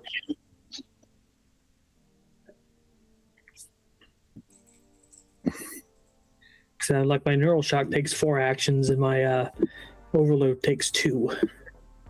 Right. So then, like, if you use if you use the former, it'd be 4 actions that would have to pass before you could use another whatever biotic or tech. So whatever. technically 2 turns of doing nothing, or doing stuff, but not those. Not those powers. Yeah. Although you could always use one of your other, powers. So biotics. Yeah. let me just get this. Did I remember to set up these bars properly? I did not. Madison, come on. Jeez. Oh, you know what I did for all the other ones though? Huh. Because there's 4 bars. I didn't set up the 4th bar properly. All right, you got to pass this time, Madison, but don't let it happen again. Let's see here. There we go. Excuse me. Was really hoping we would get the reaction from the reveal that we did get from you guys. Jeff, what's on there? It's actually something that does not appear until the 3rd game. Yeah. And you don't really get like it up front in your face. You get more like humans like this, not Turians. Yeah. So Kevin's twisted this quite a lot, which is great. Oh yeah, there is like a war that happened between Turians and humans. Well, they're working together now, but there's still like, feelings about it. It was like, what, 2 decades or so long? So, like the first contact war. People say the first game is awesome, and there's some great storytelling elements, but I don't know. I started with 2, and 2 and 3 to me are like fantastic. They're like way ahead. I mean, 2's my favorite game, but I loved 1 and everything in it. So, of course, I started with 1. So, and 3's my favorite, but 1 has got the best story. I started with 2. I love 2. It'll be my favorite because I think I started with it. I'll acknowledge 1 as like strictly as a role-playing game in the traditional like old school kind of way. It is the superior game in that sense because focus on the story. And already by 2, you can see they're making it more gamey than like an action adventure game. And in 3, it's just that's all it is really. But It's Well, yeah, I Oh, said, no. they put back a bunch of. They stepped back a bit from 2. 2 gets really streamlined, and then they backed off that a bit in 3. 3 is more story than 2, I think, in some ways. It had a lot of setup for some really good stuff. Yeah. yeah. I was just my grognard self coming up like, why do I have clips now? I wanted the infinite ammo, overload stuff from the first game, and then I put that back in with 3. When you put certain weapons, like, okay, 3's cool too. I was talking like this because I thought Kev was setting something up. I was like trying to buy him some time. And Oh no, good. You guys have look. This is okay. Same. the part of the fun in playing a setting like this is if you get to talk about shit you love about it, then that makes me happy. Right? If you guys would all kindly give us an initiative roll, please, and then if it doesn't populate automatically, I've added turns for each of you. Yeah. Cool. Do we have to click? We have to click on tokens first. Yeah, click your token and initiative should be on your sheet. Combat tab, top left. Combat tab. Okay, there we go. Doesn't look like it populates, so you guys should be able to add those numbers in the turn order. Oh, that's weird. It didn't throw it in there. That's okay. It did not. This sheet is, as the kids would say, sus. It ain't great. No cap. Now, as a and so Jeff is in on the joke, guys. What is revealed in this handout? Yeah, I've forgotten the name for it, but yeah, it's a. It is my favorite battle mech in BattleTech. Oh yeah, Praetorian. The No, Marauder. I'm talking about Marauder. Marauder. Yes, it is. Yeah. So, do you guys remember what relationship the Marauder has to husks? It Basically, can, the Turian version. but it can buff things into give them armor and everything. Yeah. It acts like a sergeant or kind of like a commander to them. But Jeff, basically, like John's not wrong. That's another good point. That each of the things we'll be encountering, like they're the huskified version of the species that the collectors have. Collectors have. And in this instance, I don't think the collectors did it. I think Cerberus did it. Doesn't know anything. We're following Cerberus right now, guys. It's kind of Yeah, it is. Fair. Given Cerberus is to blame for all. Given Jeff's affinity for video games, he's probably not going to play this one. it should. It's really good. Here is Jeff, because everyone else Watch it. Let's knows that this is what a Marauder looks like. So, Amanda had what have you said, having seen this thing? And just to put us back in the scene, you've never seen anything like this in the records, in otherwise. I think there's certainly inferences you could make just by seeing. I actually labeled the image Turian jump scare.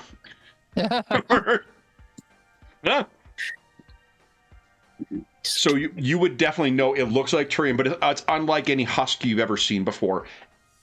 You know what? Give us. Do you have sense motive listed as one of the skills? I don't know if it's a skill in this game. Yeah, it's a sense sense motive. But I think I'm going to jump that one myself. It's not good. It's not okay. You're gonna. Well, I guess I'll roll sense motive. That's Go ahead. Give us. At it. So it doesn't seem like it's looking in your direction. It does not seem to have seen you. It looks as if it's moving into position.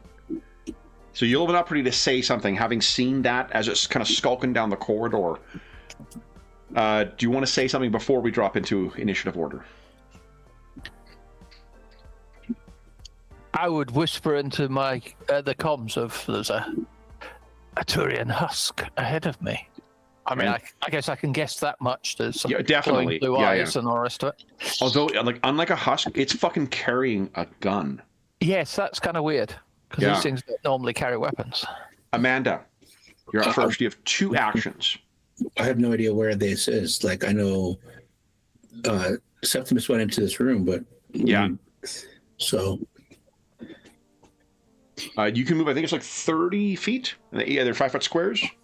We'll use diagonals as 1 as well. 3, 4, 5, 6. Okay. All right, so you're moving in there, and I don't think you can see where Septimus is because he's got his cloak on. No. Do you want to take an action as well?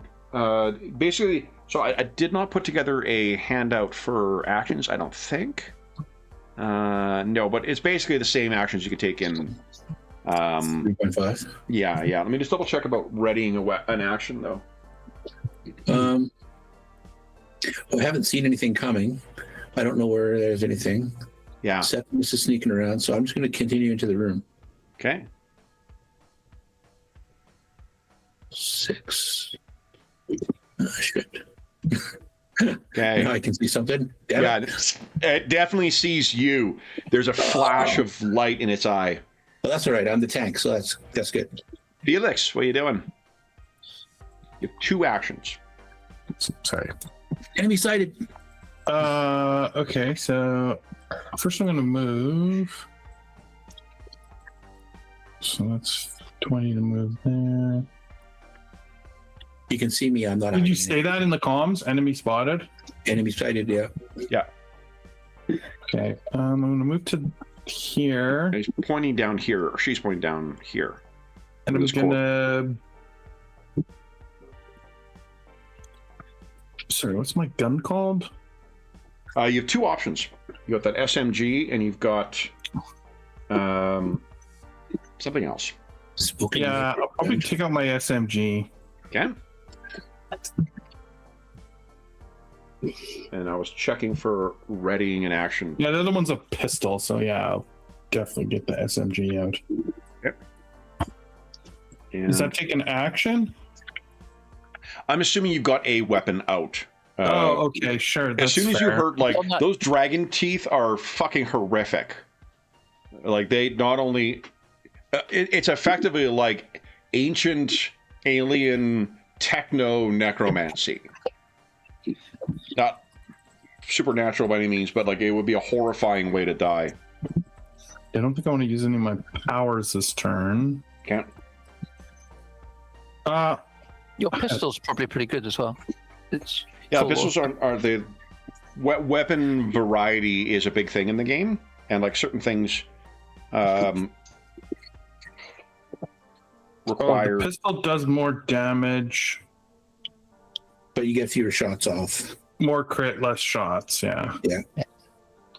Okay. Assault rifle's good for longer distances, typically, I think, and if you are trying to get off a lot of shots. Like, so if something has a shield, an assault rifle will take a shield down faster because it's a machine gun that I have, a locust machine gun. Yeah, it'll wear down a shield faster than shooting at somebody with a handgun. Yeah. To clarify, shields and like barriers are they're very obvious visual effects for us to tell, right? Yeah. Okay. I mean, I probably would have had the machine gun out. And it's funny that we're using the blue bar for shields because in the game it's also a blue bar. So it's kind of... And they have had some inkling of that. Some apropos choices by the elusive man. Like the biotics are usually purplish or whatever, but we don't have a purple one. But sometimes the Asari use them and they can be greenish, so that kind of plays out. Nice. I don't know if there's a ready action in this, guys. Okay. I don't. I've looked through the combat section and I don't see. There's like 6 pages of grappling rules, so I mean it's definitely a 3.5 game. We know I can't once play this game. Heck yeah, grappling. Oh, there is a ready, dummy. Page 302. Yes, there is. There's a ready action. Same as usual. If X, then Y. Oh, okay. I mean, if it comes out of the tunnel, I'm gonna shoot at it. Okay. Septimus, what are you doing? I am going to aim it, so that takes 2 actions at it. And so you're going to fire next round? Yeah. Okay. Selveni, what are you doing? I'm still on ruler. Hold on. Okay. There we go. Nice, you've done that one thing, and no one else needs to do it. We've met our quota for today. Still, I've took care of it. We're good. I'm gonna move into the space to see what I'm looking at here. I see the others kind of gearing up and readying, but I can't see what they're freaking out about yet. So you can assume, Amanda's palms would have pointed. Yeah. Like, I'm aware that there is a threat. I'm not saying I don't know anything, but my point is, so she's pointing. So I will probably put up my barrier. I don't know why Amanda moved down there. Oh man, your token just moved down into the corridor for some reason. You know what? Hold up. I think I know why. I'll move because here. Hold up. Let me just. The arrow. I haven't restricted everybody to their only moving their tokens yet, so let me just do that. Boom. Is that a measure and move function? Should be, yeah. Like when you, it's jump gate, and that's a default. Oh, I might have actually not have it on the arrow. I was trying to draw an arrow, and I might have had it on the. Oh, that's why you searched for it. I thought. I selected the token and told it instead of arrowing. Okay, I'm just quickly fixing everybody's line of sight here. Salveni, did you want to activate a power or? Yeah, I'm gonna activate my my barrier. Ooh, cool. Yeah. It's not knowing exactly what I'm up against, right? I'm gonna plus. I might be planning on something else that I might need the barrier for. Very nice. Charge. Okay, so then on this thing's turn, there's a slight bluish glow as its shield is activated and is going to step forward. Felix, you had a ready action to fire, right? Yep. Now, your SMG has a rate of fire up to 5. You can fire 1 shot or you can fire up to 5 shots. If you're taking 5 shots, it is... what's the recoil on your... I think you forgot to put it down. Shiza. Come on, the typhoon is minus... The recoil. Oh, wait. Recoil 3. Oh, brilliant. Okay, so it'd be +3 to hit with the recoil, but you get to roll 5 dice unless you are using a free action to activate. You're using a reaction right now, so you can't use bullet rain at the same time. No, that's okay. So how do I roll? If I just click on weapon, it rolls it? So here's a couple of ways you could do this. Is you've got a total of, if you're firing all 5, you'll be having +3 to hit with each of them. I know what its defense is with cover. You could just roll 5d20, and I'll tell you how many hits you get. Oh, okay. It's probably easier than hitting the attack a bunch of times. Right. Okay. So you're gonna need. So 5d20, and it's the bonus plus the bonus that I have with my gun. No, to just roll, because I'm going to calculate what your bonus. I know your bonus is +3 when you're firing 6, so I know what you need to roll in order to hit this thing. Okay, I see. Okay. Then that is, let's see here. That is 2 hits. Okay. Go ahead and roll damage twice with your SMG. Oh. Is there damage? Oh, Should be, yeah. I don't see like an actual button to roll the damage. Let's see here. I'm on the combat tab. If you click on the weapon button on the left side of it, that might do it. That might also roll an attack, but we can just ignore the attack roll. I don't think it did anything when I clicked on it. Yeah, this sheet is not Great. So it does 1d6, is that correct? 1d5, actually. So it'd be 2d5 you're rolling, please. Okay, that's much easier to just type stuff in.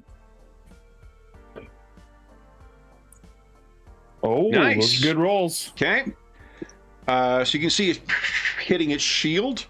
Did anyone else have any other ready action to shoot? Oh, then this thing has stepped forward, and it is okay. Gonna be using auto fire. Your defense right now, Amanda. Your defense is a 16, I believe, right? Yeah. Okay. 16. So I need. Okay, first volley. Go 1, 2. That's one too many. Quit cheating, Madison. Sorry, Dave. All right. Here we go. 16. I need. That is 3 hits on you. So from the first volley, that is 9 points of damage to your shield, Amanda. Following through on its second volley, I now need. Excuse me. Okay. 2 hits. 10 points of damage. And then the final volley. 1, 2, 3. It's 3. 3 hits, I think. 12. Yeah, 3 hits. So let's do this. Another 10 points of damage. Okay. So this whole area is just lit up as this thing is just unloading with a assault rifle on Amanda. Amanda's shield is holding firm, though. Kaylin, what are you doing? Right, I hear fire, stuff coming. So Yep. I'm moving down here, my 30 feet, straight Okay. into the room. You go. One more action. Don't really got a good line of sight on him. No. I mean, like, you do have a line of sight. He does have quite a bit of cover, though. What are you thinking? Something area of effect, maybe? He's 60 feet, less than 60 feet away, right? Yep. I'm going to try to warp him. Okay. Or, hold on, warp? No, overload. I'm going to try to take out his shields. Oh, okay. Okay. Solid. And I have this programmed as a macro, so boop. Okay. Nice. It's Organics. safety throw. Okay. DC 18 will save.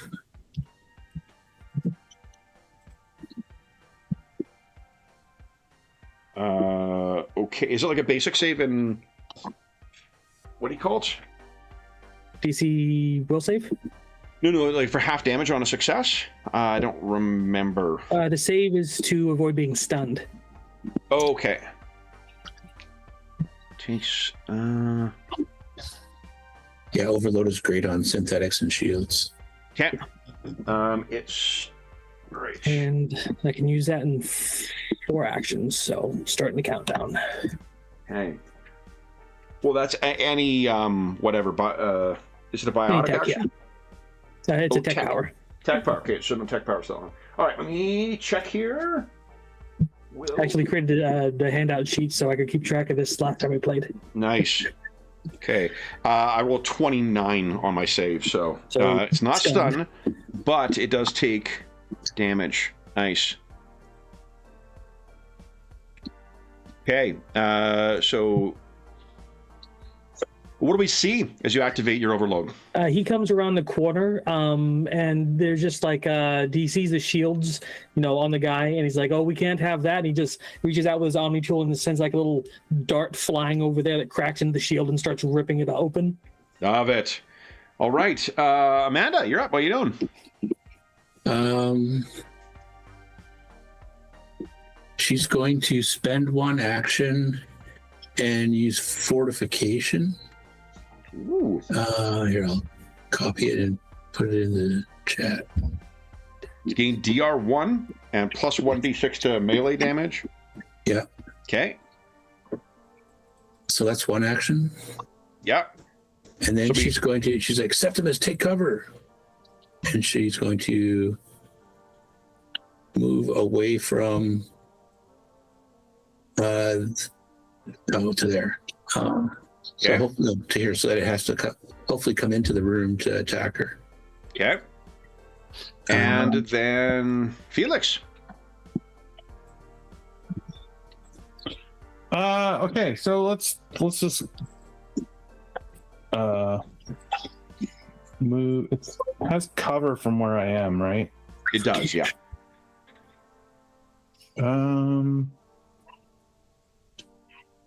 Yeah, but I don't necessarily. I can see what Amanda's trying to do, which is draw it out. So I'm gonna move. I'm gonna shoot. I'm just gonna shoot a volley from here first. Yeah. And then I'm gonna move. So, sure. So same batch. You're doing 5d20. Yeah. Again, to make sure everyone's keeping track of their ammo. Yeah. Oh, those are absolute garbage. You do get one luck, I guess, now. What's that? You do get one luck because you missed. I don't think any of those hit. No, that's amazing. Second action, what are you doing? Moving so that it doesn't have a line on me either. Okay. So I'll move here by... That's good. Okay. And then Septimus. Right. I will fire. So I've got my... You're aiming, yeah. I'm aiming, but that means I get... Oh, shoot. Lost my page. That adds to the critical range. And then... Yeah, so I get +2 to the critical range. Okay. Because I'm time slowing as well, I add another 1 to the critical range. Yeah. I get +2 to hit, and I get +1d6 damage as well. Beautiful. So what's your total bonus to hit right now? So that is plus... Oh, right. It's +7 to start. Yeah, so I'm +9 to start. +9. Okay, go right ahead.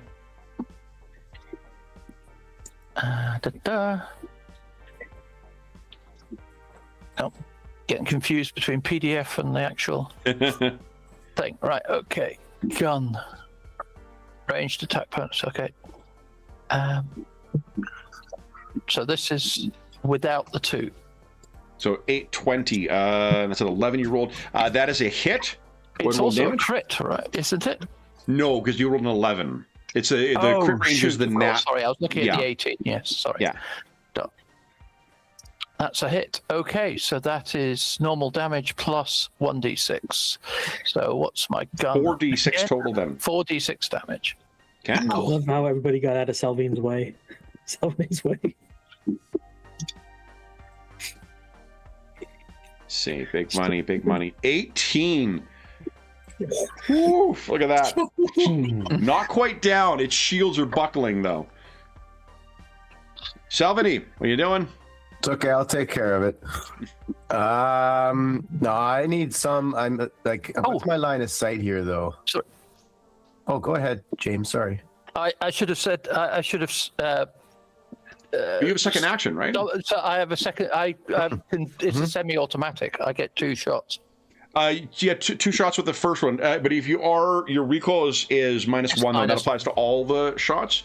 Yep. So it would be minus. And actually, do you know if you can aim and use it in semi-auto, or are you taking 2 more shots in the follow-up round? You mean?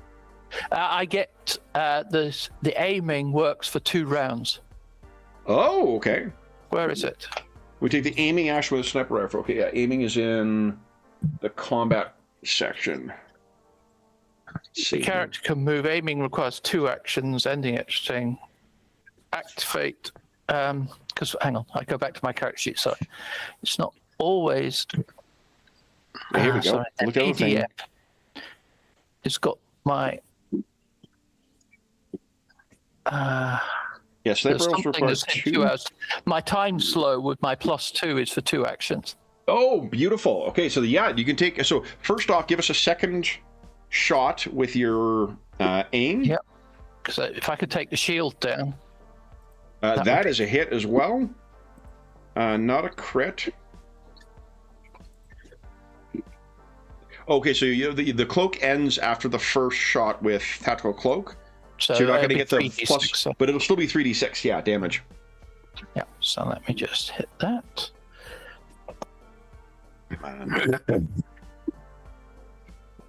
Ooh, and there's not carryover, I think, in this game, right? Exactly. So I just want to get his shield down so that. So the shield is down. You could do a second action and take 2 more shots if you like. Or do you want to do something else with your other action? I'll. Yeah, why not? I'll just take another shot then. Okay, I've only got 1 because I've got 3 rounds in my magazine. Oh dear. Okay. So this will be at Minus... no bonus, right? Because I've got the recoil offset by my. Right. Yeah. My thingy. Okay. So let me. Come on. Press the button. Where's the button gone? Come here, button. That is a miss. Oh. It's very close. You don't have anything that ignores cover, do you? No.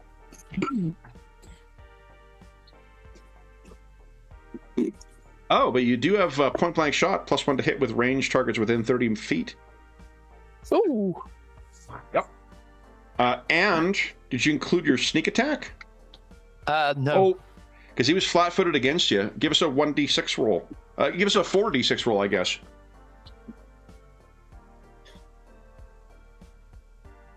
Oh, that was bad. Okay. So then that was a hit, and the sneak attack damage wouldn't have. It would have been part of the shield collapsing, but it is still 10 points of damage, though. Look at that. All right. Salveni, sorry, your turn. What are you doing? You were asking if it had cover. It does. If you're, are you intending doing a melee though? Cover doesn't count versus melee. You get there quite easily. Well, I'm planning on traversing that distance far more quickly than that. But I need line of sight for my charge, I think. You do have line of sight. Just he has cover, is all. Okay, I mean that's fine. I phase through the stuff in between me here, Okay. and he's got. Is this a wall here? I'm seeing right beside him. Yep, that's a wall in Okay. another corridor. He's sort of poking out between. Okay, so he's got cover, but that's fine. I'm charging in. Biotic charge. I have. You put your barrier up last round, didn't you? Yeah. Oh, cooldown is after it's destroyed. Never mind, ignore me. Ignore me. Yeah, Kevin, red machine already, dummy. There is one that stays up and usually is important when you're about to charge, because... Awesome. Go right ahead. I know. We're gonna explode in their faces. So take away the points now before I forget. It's plenty of space. Okay. I'm gonna hit him right in his ugly face. Okay, let me get DC 15 for. So he does resist. Oh.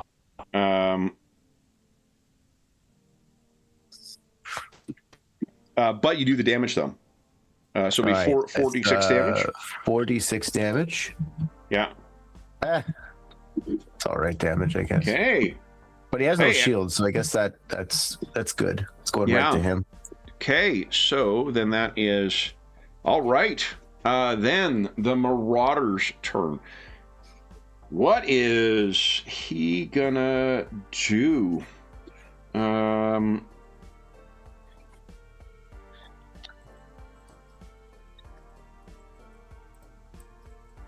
Oh. Okay. Salvini.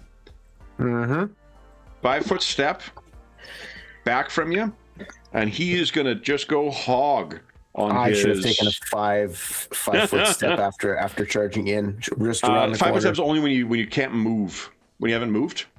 Yeah, if you've charged... And the charge doesn't count as a move because I'm basically teleporting from spot A to spot B kind of thing. But that's still a move, though. Yeah. So then, oh, fair. Yeah. Yeah. Okay, start your countdown. Now, this thing. Okay, so first one, Salvini, your defense right now is a 11. Defense 11. Yeah. Okay. With currently with the barrier up, I've got DR.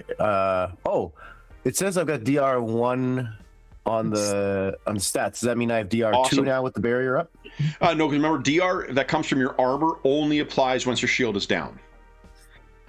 Okay. Right. Yeah. Right. When the benefit of the barrier is that it always applies even when I have shields or plating. Okay. Yeah, and that is DR1 basically. It's all the stuff that's going to be damaging your things. Okay, so oh boy. Okay, so the first volley, I hit with 5 shots.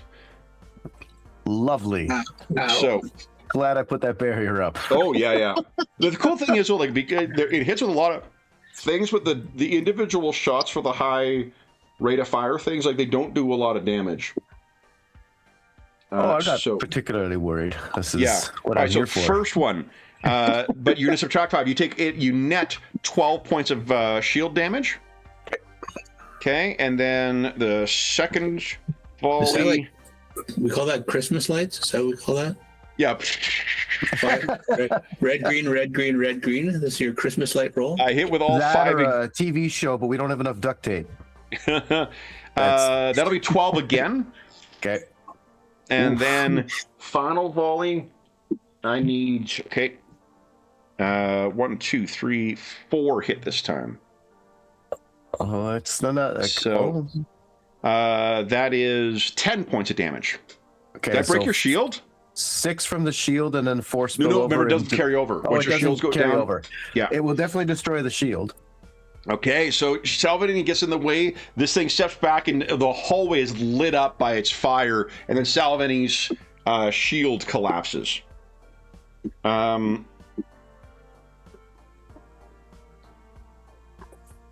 was making sure there's nothing else.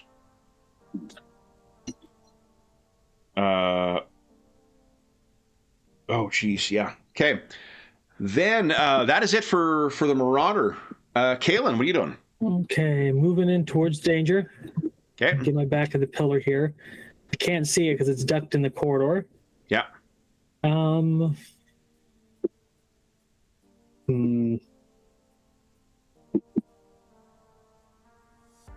need to see things in order to mess with things. So. Yeah, that's why I was trying to kite it into the room, but. We know how vanguards are. On. What's that? I see. You know how vanguards are. Yeah, I'm gonna toss my barrier up and give myself some additional action 2 body points. Okay. And that'll be it for me. All right, Amanda.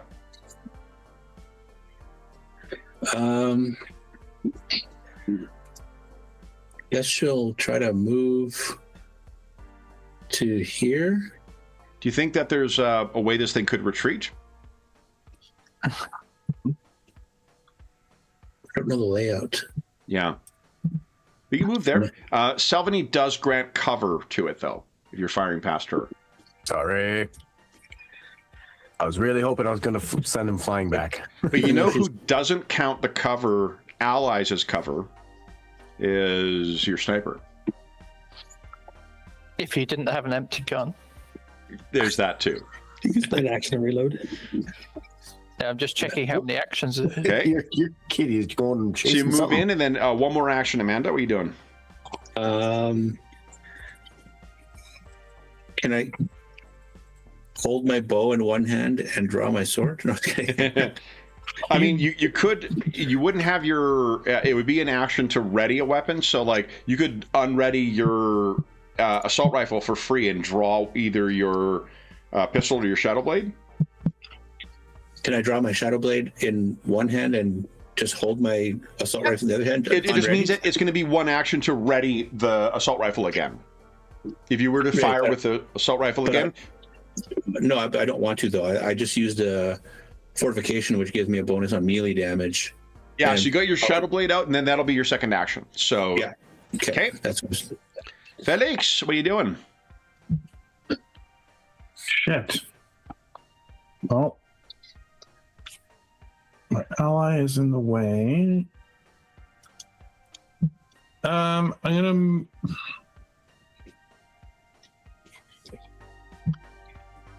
I can't even see the thing. I'm gonna move, I guess. You know, it's almost as if this place is a twisting labyrinth with ways of getting around. And Yeah, I didn't catch that note until after I moved. I'm like, what? you guys can feel free to explore this place because there's maybe more than one way to Get behind this thing, skin a yeah. marauder. So, Or more than one group of like, enemies. go down one of these tunnels. Let's see. So it's 15 feet here. That is a dead end. That looks like a washroom, yeah. So Did you have to I can go, move Felix? back. That's my first move. Okay. And then this is a closet. That's closet to the south of you, yeah, but it looks like there's another door up ahead. Here. Oh, look So at that. Huh. 10. And 10.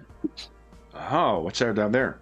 Oh, You can hear the sound of gunfire echoing from down there. a 20, so I have 5 left there. I can move to there. Okay. And you can hear the sound of gunfire like right up here. Yeah. Okay. Septimus. I'm trying to find how many actions a reload is without much luck, but I'm assuming It it's depends one. on the weapon, I think. Yeah, I couldn't see anything on it. I went to the weapons chart and it didn't have a reload column or anything. Let's see here. Unless I'm missing it. Interacting with an object talked about reloading, I think. Let's see. That's what attack ones, draw or holster a weapon. Blind fire.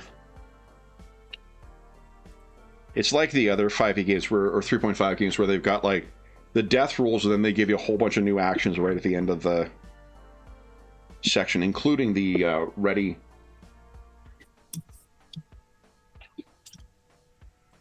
Let's see here.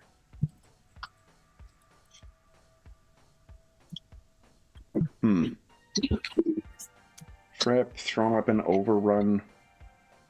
6 pages of Page and a half of non-lethal damage. grappling. Yeah, really.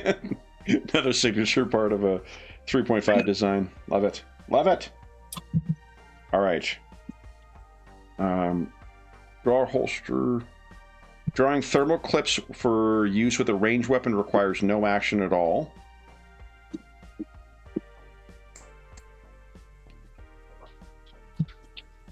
You see where? I think that's. I mean, it must be one. It must be at least one action, right? Because otherwise, there's no point. You know. Yeah, like it must be like drawing the weapon. It's drawing the ammo itself. It's Must not free, be but an action. sticking Yeah, it in must be one. yeah. At least one, right? Because otherwise, it serves no purpose. Here, Jen. It's the ships section. All right. There we go. Weapon variants.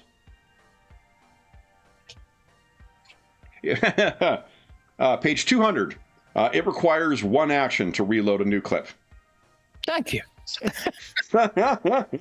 Totally not I anywhere want to near. make it too obvious. It's the C7 school of design. Let's put the one rule relating to equipment in the equipment section and not repeat it in the actual other section. So there's actually some feats for like quick reloading to reduce the actions required as well. yeah, there are feats and special abilities to do that. So Septimus would be one action to reload.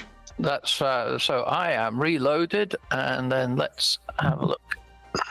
What's my power again? Just quickly, 1 second. No, it's only with an aiming action. So if I shoot, am I just going to hit somebody? Tactical cloak has gone down. You're actually in cooldown, aren't you, for tactical cloak? Cooldown 2 actions. It doesn't say from when it starts, but It's when the thing's no longer active. okay. So, but anyway, if I aim, it takes 2 actions. It'll take too long. Oh yeah. But aiming anyway, aiming won't stop it, right? Because that's not a tech skill. So you I'm have not the planning to use a tech skill, so no. So if you're trying to shoot, you're going to want to maybe take your 5-foot step over once. You got a straight line of shot, and then your coordinated shot feet. Means so, allies don't count, and he's within 30 feet, I believe. So you'll get +1 for point blank shot. Yeah, so I'm just +1, right? Effectively. And you've also got precise shot, so you can ignore the penalty for firing into melee, which is -4. -4. Yeah. It's just too cool. So if you go there, you got the straight shot down, and because you get a free. Guys, you feel I shouldn't use the sticky grenade, huh? Go ahead. Now, because you're making an attack, though, you could use a semi-automatic. Take 2 shots at minus. I'll take 2 shots at -1. You got it. Go ahead, make your attack roll. Point blank, so it offsets that. So I'm just raw then, right? Yeah, that's right. Yep. So 2 shots at raw. Here we go, boys. Okay. First shot. What's a miss? So you get 1 point of luck. Second one hits. Go ahead and roll damage. So 3d6.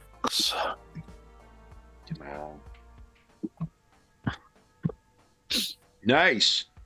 Okay, what is Okay, this? so 1 luck. Good. Okay. Salveni. And what I'll do is if you miss for luck for auto fire, if you miss with all of them, like Jeff's character did, that's when you'll get your 1 point of luck from that. Okay. Salveni, what are you doing? I'm gonna back off a little bit so others have a chance to get in there and do stuff if they need. May I make a recommendation or a suggestion? I gotta cool down my my powers. Yep. Sorry. What you could do is take. So it's a full round action to do the shield recharge, right? Because it's 2 actions to do my no shield my Shield barrier. Oh, hold on. Barrier is removed. Shield boost. Spend a full round action provoking attacks or opportunity to boost your shields by 15. This restores 15 points to your shield. What you could do is, whenever you're doing a full round action, you can still take a 5-foot step, but you could duck into the corner. Okay, yeah. Duck into the corner. Because it's gonna take 2 actions to recharge my biotic charge anyway. Which is so you take the full round. That would allow your biotic charge to pass, and you'd gain 15 shield back. Okay, It's not bad. cool. That worked for you. Okay. Then this thing, it is going to 5-foot step back as its first. As its first action, and then it is going to reposition. So I was checking its speed here.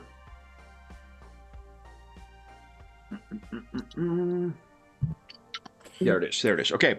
Then Amanda, it runs 1, 2, 3 down here to jump scare Felix.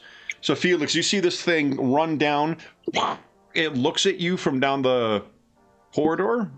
How did it do that? I use 1 action to do a 5-foot step, and then I'm using my second action to move. Oh, okay. Yeah, so I got 1, 2, 3. It sees you there, and it runs down that side corridor at the end. Caitlin, what are you doing? Well, I was going to go assist, but it looks like everything's under control. So he's going to start moving. Dust your hands. Well, I'm not needed here. And then he's going to run down here, and he'll spot it. And then he'll look back at Amanda, knowing she's coming. He's like, 15 feet that way. And then finishes moving over here. Okay. My cooldowns are Amanda. done. Okay. 1, 2, 3, 4, 5. Are you still in your whatever stance? So remember, that does slow you by 10. Fortification? Reduce speed by 10. Oh, yeah. That's speed. Yeah. How long does it last? I think, let's see here. Lasting for 4 actions.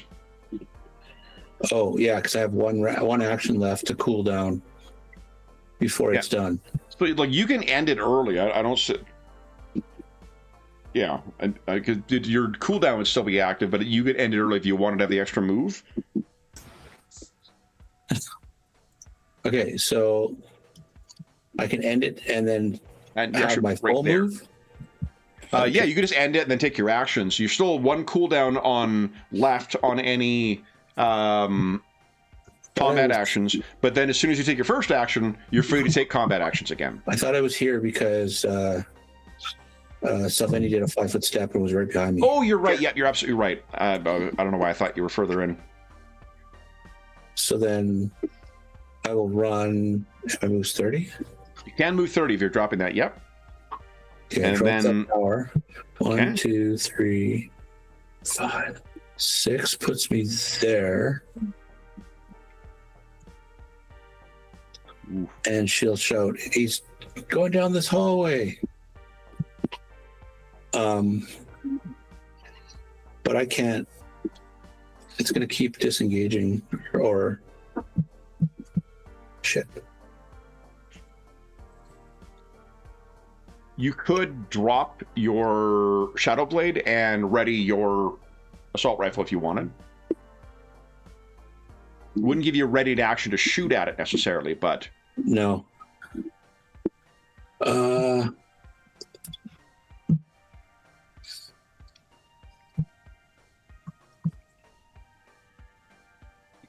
Owen, what are you thinking? I think you can show your. And so that movement isn't last action. So that cools down fortification, allows me to use another power, correct? Yeah, absolutely. If you got another power you want to use. Nothing that's going to do any good because I don't have my weapon up. And I can't move through an enemy square. No, not without overrunning it. Well, you know what? She'll move into the threatened square. What about Phase Disruptor? She knows that it'll have to waste an action to do another 5 foot just to get out of the threatened space. Dave, what about Phase Disruptor? Phase Disruptor. Spend one action to target an opponent up to 100 feet away. Upon use, you consume 50% of your shield's max HP to cause the target and all within 10 feet of it to take 1d6 damage. But don't I have to have my... Doesn't say. There's certain qualifications. It's not a weapon skill? It's a combat skill, but doesn't require you to make an attack. The concussive shot, you have to make an attack with a weapon. Right. Phase Disruptor is not. You're like using up your so like it'll be your shields will basically drop, exploding off your shield. Exactly.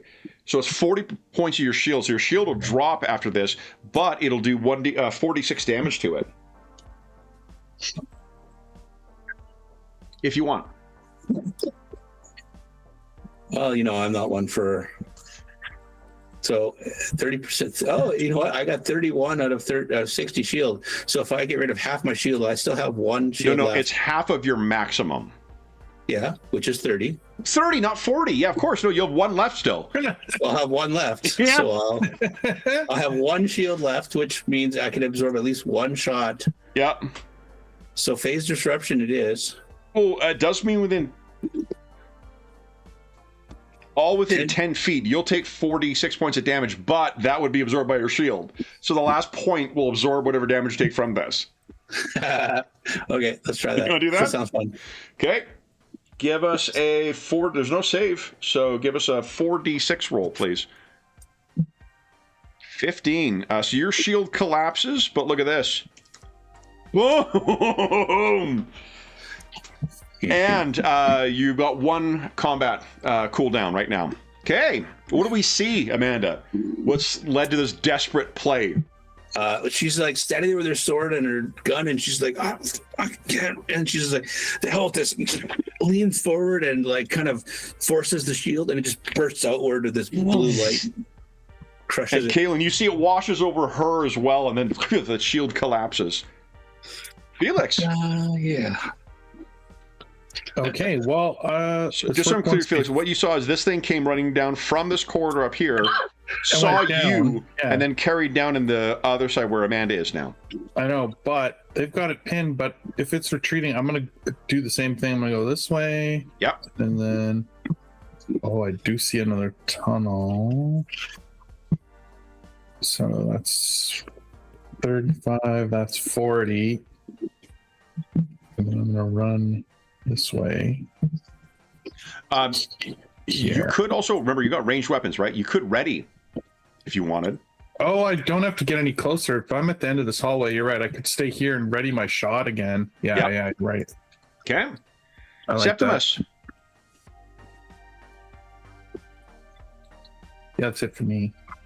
That's it for you. Okay, Septimus, what are you doing?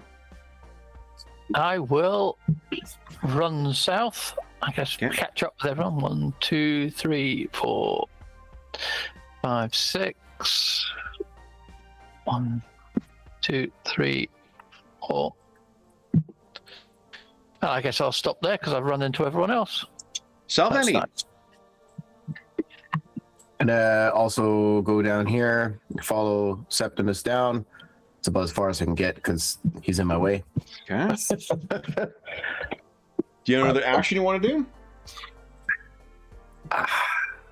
I guess halfway through this turn, my barrier would be cooled down, so I could put that back up. Sure, you do that. Just in case. Yeah. Okay. So that's 2 biotics. Yep.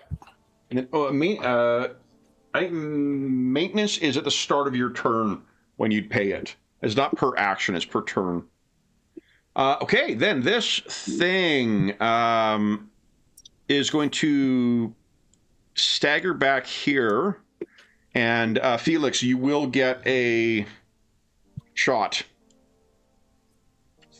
So that is within your short range. Felix, if you want to fire full auto again, that's 5 shots. Also, you've got Luck of Heroes. You get 1 reroll per day. It's almost as if I made this character knowing you'd play it. Are you kidding me? Wow, Troll 20. That is 10 rolls in a row without cracking 10. So you do have 1 free reroll per day. Do you want to reroll? That is amazing. Well, you can reroll all of them. I mean, with the what do you call it? I mean, what the heck, right? Let's reroll them all. That's unbelievable. Oh my god. Okay, 2 of those hit, so that's 2d5 damage. Please. Not just 5 misses on that first roll, Jeff. You had 4 dice that were 2 or 1. Yeah. It's unbelievable.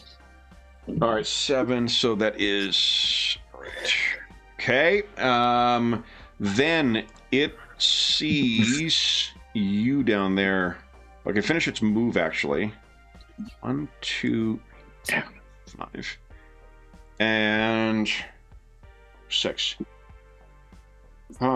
And it's gonna full auto at you, Felix. Your defense is a 15.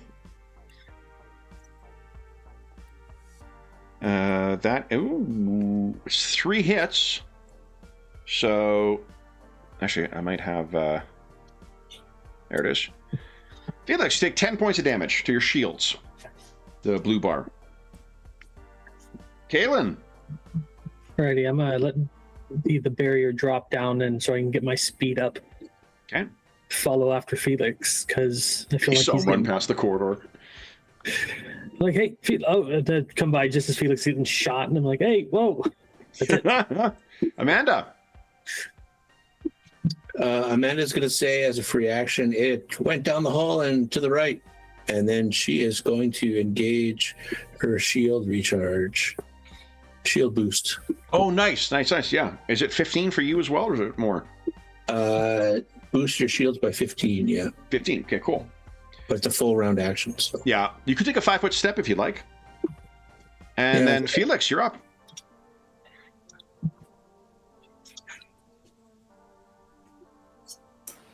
Okay.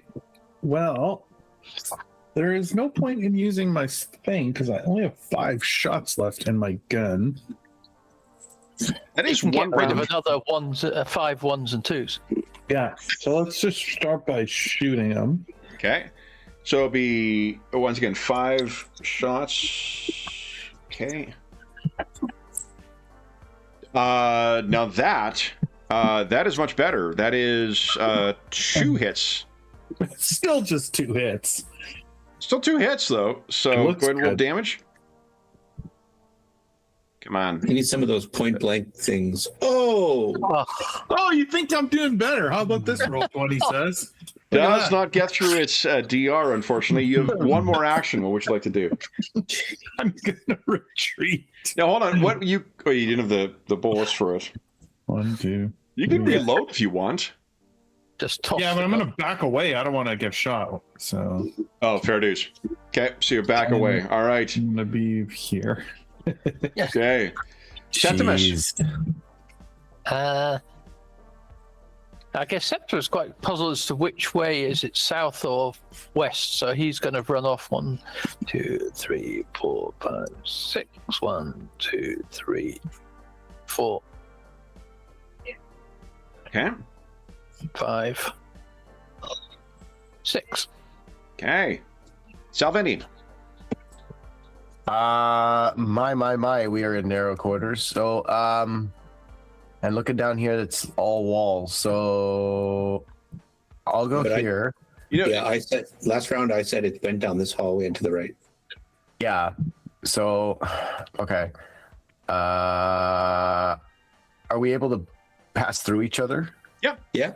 Yep. Okay. Okay. it's only fucking Baldur's Gate 3 where you're not able to move through your allies. Yeah. That's That fucking so- game. Shit. It's Like, jump like past him. it's your own games. I realize they changed some things for the game, but still, it's Oh, so annoying. We had a fight. My son and I cleared out the goblin camp when he was over on the weekend, and we only realized after we were kiting and we had a pinch point. The fucking rogue did nothing for the entire game because he couldn't get past anybody. yeah. Yep. Today I was playing and there was a doorway, and Karlak was in the way, and nobody else could get Yeah. through to do anything. I had to So wait 4 annoying. turns to do anything. I'm like, this is 5e. What? Yeah. Anyway. Sorry, you were taking your actions. So you're moving. I'm It gonna sounds like. take my action. So I'm gonna excuse me, Jennings. Just gonna squeeze by you here. Okay, I'm gonna keep going down to the corner. Okay. And I guess I don't. I could do the charge again. Why not? I mean, Yeah, you need to see the target before you. yeah, I'll go here, Okay. and then when I see the thing, I will charge. So it's I love it. 3. Shoo. I won't be able to do a whole lot more after this. So that, well, I have a gun. I still have a gun. What the hell am I talking And about? actually, and it restores 21 points of shield hit points. This is also on my mind. Yeah. So use Zorch forward. Go ahead and give us. It's 4d6, I think, right? Yeah, 46. Oops, I went quite the other way with that. Hold on. I did make my save, but Oops. Okay, we'll just do that. 38 restores all my shields. Okay, 46. please. You made your save again. Yeah, so he's not getting knocked back. Boo. He is, however, getting fucking destroyed. So Was that the death let me see. bells? And I Or is don't he think still there's any alive? like detonation with him. Sadly. Well, yeah, because like, has he been warped or something? Because it'd be a biotic detonation, I wouldn't it? hadn't Yeah. dropped him yet. Oh, So he smashes, and the bits of him, his organic bits and his metallic bits, all scatter to the floor. and all So, over my armor. Guys, Actually, you no. can drop. It'll be blocked by the barricade. Yeah, we can drop out of combat. Everyone can restore their biotic, their tech, and their shield points. No one took any hit point damage, did they? No. Nice. So, having gone All through good. that fight. Like I was literally about to step down and warp him, but you got to him first. So If you wish to have a quick look at this thing, I've got a... There you go, a 360. I'm going to call it Turian Husk for right now, because I don't think it's been given a designation. Here, guys. That is what a 360 view of this thing looks like. It is unlike any husk that you guys have seen or heard of before. What do you guys do I'm not next? pleased. This is No. not good. No. Some corruption of the perfect Turian form. Are they evolving? what would you call that evolution?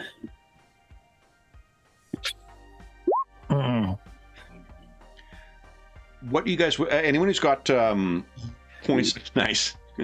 Anyone who has points in combat tactics, I think it's reasonable to think anything you would be aware of husk tactics with electricity, the exploding, the sort of like, you know, generic zombie behavior for it. This thing is exhibiting a much more sophisticated approach to tactics than what any husk has ever been recorded in doing. Yeah, they just normally charge straight at you, and that's it. Yeah. You shoot them and they explode. So, whether that is something unique with the Turian physiology or something different, this definitely seems unusual. I forgot about too. I was thinking when I was taking the break. You guys you can assume you've got on the Typhoon, you would have other subject matter experts there. So you probably have, if you want someone who like knows Reaper tech on board, you could have an NPC there that you could consult. Do you want to bring some sample back? I don't know if there's any science folks that want to like study this stuff. I know Morden would, but you know he's not here, so. I do have one question for you guys. What do you think came off of those 6 dragon's teeth? Another 5 of these buggers. Yeah. We gotta find them Septimus. and take them out one at a time. Yeah, that was that's gonna be fairly that tough. easy. Next time we're trying to kite it into the room, let it come into the room, damn it. Somebody does love using... She did use that charge on an emir. So... Worked out pretty good. I think that was the killing blow, right? That's totally fair, but I backed out of its line of sight so that we could, and I even said, get out of its sight, and then we didn't, and then it stayed in the hallway. Like, Do we have a designated leader in the group? This is probably why. I don't know if we decided... Did we decide that last time? I don't even know if we did. I think it's quite clear that we don't. Yeah. So, getting back here. So this is on the way towards the control station. I guess another concern here is the body that's here is this... Whoop, my camera's just all reset. Of it. It's only the first time. Jeff, yours reset earlier on, but I've only had to do it once. I've had 2 complete. Well, have you had 2? Yeah. Okay. My question is, I guess, is this the one of the support staff, the technicians that are stationed here, or is this the leader of the council expedition? oh, the leader of the scientists. Yeah. Sisto Rigas. Was there anything? I guess you don't. Do they lose their clothing or insignias and stuff like that? They do, don't they? Sort of consumed. Consumed to make them what they are. Yeah. But again, you've not seen any... This is weird. Like, it is definitely a Turian weapon that he's making use of. Well, let's get back on the hunt and find Come on, Salvini. Alrighty. Septimus, how are you feeling about this? Profoundly unimpressed. This is a horrific thing. And who has caused this? Is this... Well, the council did know it was the Reapers. So the Reapers, or is it damn Cerberus? I don't know. But whoever it is, we're going to put a bullet in them. Oh, did someone just delete their character? No, all 5 of us are here. 1, 2, 3, 4. Who's missing? Salvini. Is Salvini under somebody? Oh, No, Salvini's there. is she? I'm I don't see right her. Amanda. Yeah, She's got a really long Are you? name. That's weird. Here, let me. It's disappeared from me altogether. The token did? Yeah, oh, you're back now. That's weird. I haven't had that error before. I can't see Salvini's numbers on their bars. Yeah. Yeah, exactly. Yeah, I can't see a bar either. See everyone else's. Oh, Strange. that's got to be my same. fault then. Hold up. Let me. I can fix that. It's a French problem. Oh, you know why? You know, because La voix. it is my problem. Dommage. Dommage. Yep. Blame it on the French. Okay, here we go. Tabarnak. There we go. This is approach to this. Now, tell me how you guys are intending on approaching this final thing. Is Septimus making use of your... Yep, I think Okay. I will take another 3 off my tech, and I'm going. I'll start infiltrating. Okay. Go ahead and give us a move silent check. I think it's plus 10. Move silent. It's definitely gonna... Not worried about your hide. Let's find that. Move silent. Let's hope I'm good at that. Move silently. Yeah. Well, it's pretty solid. So what you find when you sneak down, there is no one here. The giant like pipes and whatnot, that's not there. You can imagine that there is like a circular series of displays and control stations, all of which are brilliantly alight at this point. You don't necessarily know the full functioning of the array, but from at a glance, it appears that everything is active. Someone has reactivated the array and is directing towards someone. I think anyone who, either Salvini or Kalen, who have some knowledge of physics, they may be able to tell you what these things are reading out. Or you could use your Omni tool to sort of check Septimus. You want to do that before everyone comes in? So I'll use my Omni tool. So what would that be? Electronics? So here's another thing that's true about this. You can choose to take a 10 on something, which is just you just take 10 plus whatever your roll is, so long as there's no risk, and there is no risk here. So Okay, I'm fine I'll with do that. So that gives me a 22 straight out of the box. it. Is directed somewhere within the terminus systems. Now, Somewhere without else within the... Oh, no, never mind. Yeah, like these were originally used to map the terminus systems, but where this, and it's in connection with a second a second array that the two of them did that. This still has some capacity to look on its own. There is a specific world that it is observing, and it is not something that appears. It is not something that is a registered system. The Turians likely have mapped one of the systems. It is not. It's one of those ones that has like a number designation as opposed to an actual name. Yep. So, and in theory, a very uninteresting world. Download the coordinates. There's definitely something there. Yep, absolutely. Yeah, get that in my Omni tool, and Yep. No sign of anyone else here. There is also no sign of any no sign of any whatchamacallit, Husks. The Marauders. Marauders? other marauders. Yeah. Do you think maybe they got blown out the space hatch?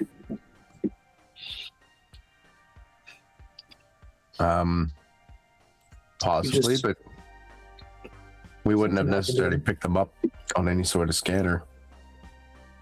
So Septimus, you would know that the individuals here, the technicians who are working here, they would likely be transported by some kind of larger vessel. Because it's sort of out of the way, you're looking at 2 to 3 days of FTL travel to be able to reach Columbia. Doing that in a shuttle is necessary, but you don't want to have that just sitting here for the months that they'll be here. But there should be some kind of emergency escape thing here. You would not just abandon escape people. pods, right? There's Precisely. you get fired out of. So, can I have a check around for any? I mean, if I'm in the corner, I guess I can, or near it, access. Yeah. If those have been fired or not. There is Or one. that's There is actually a station. It's called a. I believe it's a Harriax. Need to make sure I got the right name here. It is.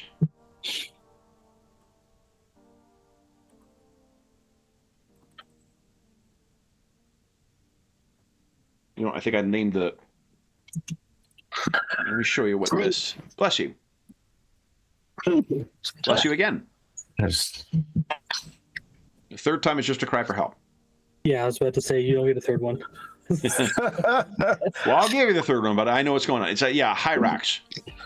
So the station is equipped with basically an emergency evac. Because this station is in the middle of nowhere, and the like there's no planet that is habitable here. They need something that they can actually get somewhere with. This is what was on there. I am using the past tense. Oh, it's quite a cool ship. Departed from here. Yeah, it's cool looking. So we it is a Koreans shuttlecraft? do make smart ships. They do make very smart looking ships. It's that whole bird thing. You know, the optical sensors were damaged when for the docking thing. So you lost the sensor data for when the human shuttle that what's his name he was using was there. You probably could find either internal what do you call it? It'll be external video, I suppose, of it, and internal for that matter, because it would only activate when it's necessary. And if you do that, Septimus, you would see 6 marauders boarding the Hyrax shuttle, and the exterior shows, at least as far as the camera can see, it appears to have engaged sublight drives to go further into the system. Oh. Now, a quick one. The 6 got in it? Or 5? 6. So it sounds like This is the one that science leader came up as well, and he got turned. So it's the crew and this science leader. You think the one we killed was the one that herded the science to get husked? I'm guessing.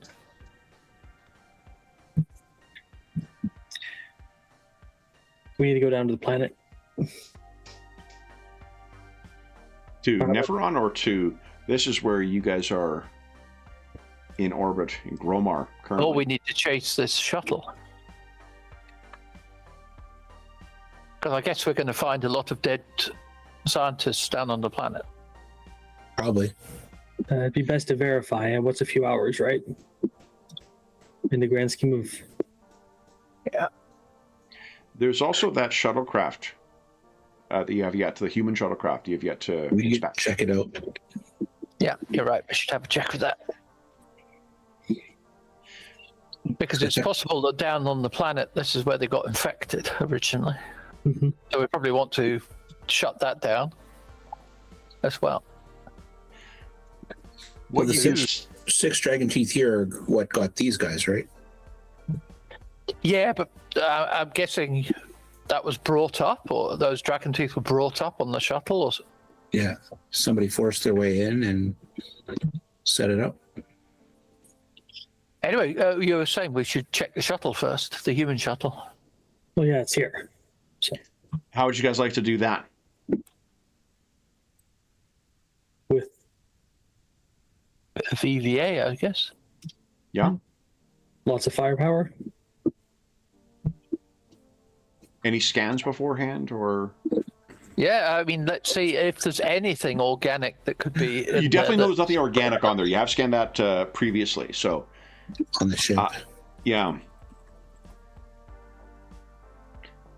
If you approach Well, the shuttle, if we've got this corpse, well, this remnants of that husk, then if we can, as it were, get the Typhoon's sensors to try and detect anything like that on the shuttle. anything like what on the shuttle? Like a husk. Oh, like a husk. You know, we've got a sample that we could get it, you know, calibrate our sensors. I mean, Yeah, I'm a Turian, I like calibrate. because of their, assuming you're going to use the active sensors and kind of position the Typhoon, there is definitely one deployed and now damaged dragon's tooth in there, and there is more Reaper tech in storage. Mm.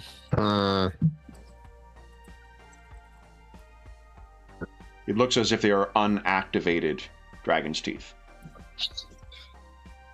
Should we just blow the bloody thing up? Somebody used it to bring that crap over here. Could be. Because he did send a message earlier, and the message that he sent, he looked like a Turian.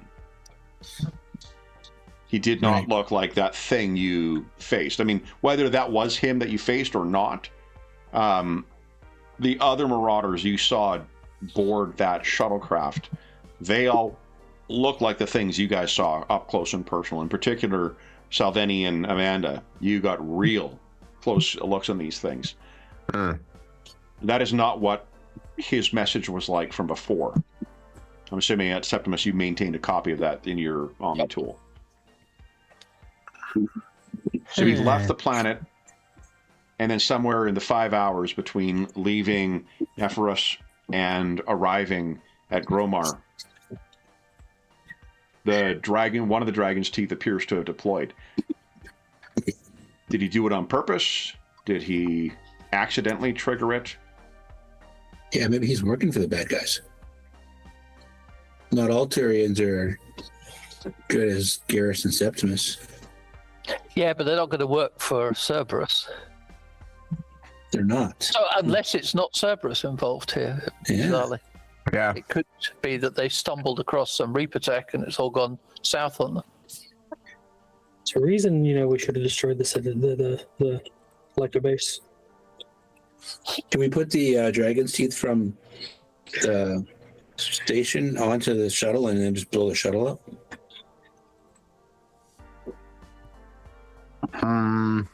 Yeah, we Or could do that. can we even touch it? I don't know. I don't think you can. I've never tried. I don't know. Between Kalen, Felix, his technical know-how, and with, I think it's Kalen as well, it's quite handy with it. You guys could disassemble at least one in a reasonable length of time. We could try.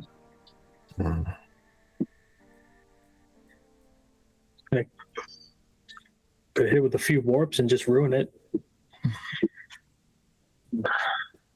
Sure. I just don't want to leave them sitting here. The Turian sent some people. Well, I guess you need somebody to put them on the. Yeah. One rule of thumb: you throw something into a sun, you're not getting it back. I mean, if we could get it out into space, we could just nuke it with the ship, right? I'm sure the Typhoon's got something pretty damn impressive for. Well, that's what I was saying. Let's just get them off this station and. Kevin, how much do we know about the Reaper tech and the indoctrination stuff? Is that more common knowledge among Specsters? Do you mean like how it infects, or? Yeah, like being around it would mess with your mind. I'm not sure if Yeah, that's like coming out any in this. deleterious effects, you guys in particular as specters would know, that it's got an influence to it. Shepard, if you read, I'm assuming you guys have all read Shepard's, post-action reports. So the events of 1 and 2, you would have, because he's part of the you guys decided him to rejoin the Spectres. He's given full debriefs of all the events of Mass Effect 2 from 2 years ago. I'm sorry, he? Sorry, James, I forgot. I use it was canonical. Shepard's a female. Who knows? Superior voice acting. With all due respect to Mark Meir, he does a fantastic job, but it's femship all the way for me. Okay, so we got the majority there. So forgive me. She has given the post-action reports. So you're aware of anything that happened in Mass Effects 1 and 2. Broadly speaking, so yeah, like, it could very well be. Sorry. No, go ahead. What'd you say, Dave? I said Jennifer Hale's pretty awesome too. So like, yeah, all the voice acting, no matter who you pick, is awesome. It's all good. It's all good. She's got a veteran, or she was a veteran already by the time she took that on, and he was still pretty new. So I think she's Sylvanas in World of Warcraft. Yep. She's also in the original Metal Gear Solid as Dr. Naomi Hunter. Yeah. And she started before that, but that was my introduction. I think she's to her. Ash in Overwatch as well.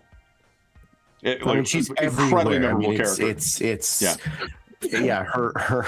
Her resume is longer than my dissertation. Yeah, no, because she's in. She plays what's her name in Knights of the Old Republic as well. Right, not Bastila. From that too. Bastia, or I can't remember what her name is, but Bastia. But with the, with the indoctrination stuff, we know that the Dragon's Teeth are related to the Reapers because of the whole Saren thing on the Eden. Yeah. And then we're finding them here. So at this point, Kaelin's assuming Cerberus has been indoctrinated and using the tech. That's what he's drawing conclusions from. Oh yeah, because there would have been some ARAs or AARs about Cerberus's involvement. So I don't want to spend as much time near these things as I possibly can. So Felix, one thing you would be aware of as well is the Dragon's Teeth is something that was part of the Collector's efforts to steal people. I think they didn't find the Dragon's Teeth, as leftovers, but husks were involved with the disappearances. And husks, so as far as you know, only occur from Dragon's Teeth, from using Dragon's Teeth on humans. Those disappearances were all in the Terminus system as well. So again, it might not be Terminus systems, forgive me, plural. It may not be a coincidence as well that they're back looking in the Terminus systems at this unknown system in an unknown cluster. What do you guys wish to do next then? Well, assuming you're going to be able to safely remove everything, Dragon's Teeth, from the array station. Septimus, do you wish to do anything about the settings for the array, or do you leave it where it is currently? Well, let's leave it there for now. Let's get on with the. We will want to come back at the end and put it back to its usual, but yeah, that could be just a science team. So, yeah, because also I wonder if it will, inform someone if we change it, and we probably don't want them informed. Yeah, definitely put it as a report to the council. You're going to transmit a message to the council, you said? Yeah, we definitely. They need to know about this. So. Yeah, because it'll be 2 days because of where you are. 2 days of through the comm buoys for it to get message. So, anything you hold back from your report, or do you give a full summary of what you guys have done and found? It's a full summary in case we don't come back, I guess. Yeah. Okay. Not that 4/5 specters are going to get taken down because we're just too hard. But there you go. So using the weapon systems on the Typhoon, you annihilate this shuttlecraft. And We're not going to whatever. all die in the next 15 minutes at least. So there's going to be at least one more session. Well, one game. No, opens- exactly. Well, opens up, it just becomes, because this is how campaigns start. Hint, hint. Their first 15 minutes of the second game was wild, guys. So, anything you guys wish to do before you travel to Neferon? No, let's get that faster than light travel going. So there is some. I imagine there's a around the table debrief kind of thing you're doing before. It's only going to take you about 2 hours from here to reach Neferon at sublight. What are the operating theories that you're sharing with? Halen seems to think that the Cerberus has been compromised by the Reapers. Yeah, Seems 98% plausible. sure. Could be the But Turians. maybe got they, some- yeah. Well, I mean, what's worse is, Cerberus is like human superiority, right? Now it looks like they're experimenting on other races. That's not good. No. But the weird thing is, they don't appear to be strictly under Cerberus control, right? We've got 5, 6 Turians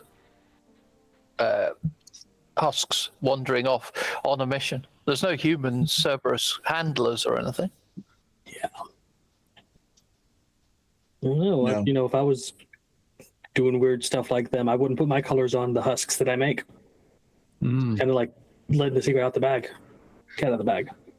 That they just left on a ship. Who's piloting the ship? Well, The husks aren't piloting the ship, are they? Well, they must be. But these husks aren't like the human husks. They're far more intelligent. This thing that we fought was Better way more looking, than the husk. better Better dancers. looking, more charming, more charisma, but apparently more smarts as well. Yeah. I don't- Unless there's somebody else piloting that ship and the husks were just kind of led on board and in some kind of safe spot that they can't. But You know what I from mean? the video we saw them, they were consciously operating, right? They weren't zombie walking or anything. Right, but they were piloting, or they were just getting onto the ship. You're not sure. Yeah, you don't have a view of the cockpit necessarily, but 6 of them went on to the single Hyrax shuttle that's used for this, and they departed. Yeah, I don't know. There was at least one. If the 6 departed, assuming they didn't jump out and come back in some other way, there was another one left on board that could have opened the Bombay doors or not Bombay, but opened the hangar doors for them to get out. Yeah, It's true. Hmm. And but they yeah, left. if we go to the planet, maybe we find out what happened to the humans and down there. And they Okay. left with one. They left one behind. Like they consciously knew that one was still on the station, and Well, I'm assuming that's why they changed the direction of the dish. They just needed one behind to do that. Yeah. One was maybe monitoring And, the. and they probably knew how to use those teeth, so if anybody showed up, they could be a science team with very little people to defend themselves. Start making more of them. yeah, I guess. So we think that it's either Cerberus or what about a Turian group that got Reaper Tech and it went sideways? Could be. Because the We Turians have Shepard ran into a whole load of those, right, of science groups which discovered unfortunate things. because that's one thing that I liked about Mass Effect is there's always like splinter groups and stuff. There's never nothing is simple. It's not. Yeah. Yeah. Like even Saren. Well, yeah, he's a Spectre, but he's Turian. So then, unless there's anything else you wish to do, I'm assuming you are not running any active scans until you get into orbit around Nephiron. That's correct? That's a good idea. That's Yeah. Okay. So you reach Nephiron, and there are a couple of things that will be of interest to you.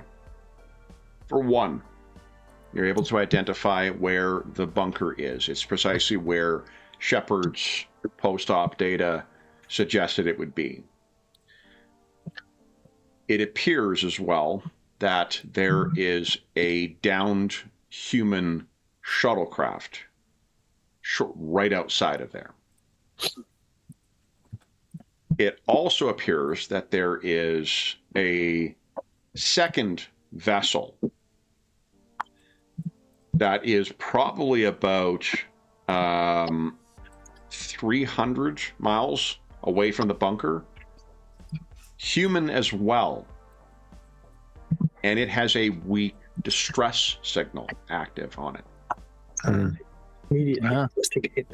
And you guys can find where the Hyrax landed about 100 miles off from the bunker. wow. So 3 locations.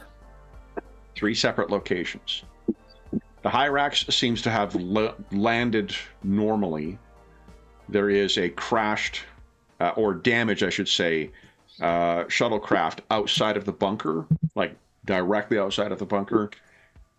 And there is a crashed vessel about 300 miles away where there is a distress signal active. Oh, okay. Yeah, distress signal. That normally gets us into trouble. The crashed definitely- one, What did you sign up to be a Spectre for? I will tell you, the model of the shuttlecraft where the distress signal is coming from, that is identical to the one that was outside of the Turian station at So the that ITA. council one. No. Precisely. The other one is larger and does not match any council used vessel. Definitely human make, but it's the kind of thing you'd see mercenaries make use of. Cerberus landing craft. There we go. Is the distress signal in like a bowl-shaped valley area with softer soil? It is not, no. Okay, then we should That's probably good. check it out. Yeah.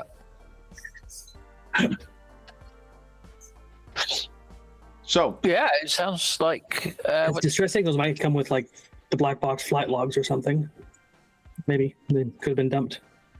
Or a bunch of Cerberus mercenaries hiding inside a shuttle. Wouldn't be the first time. Bring the big Mako. Not going to be the last.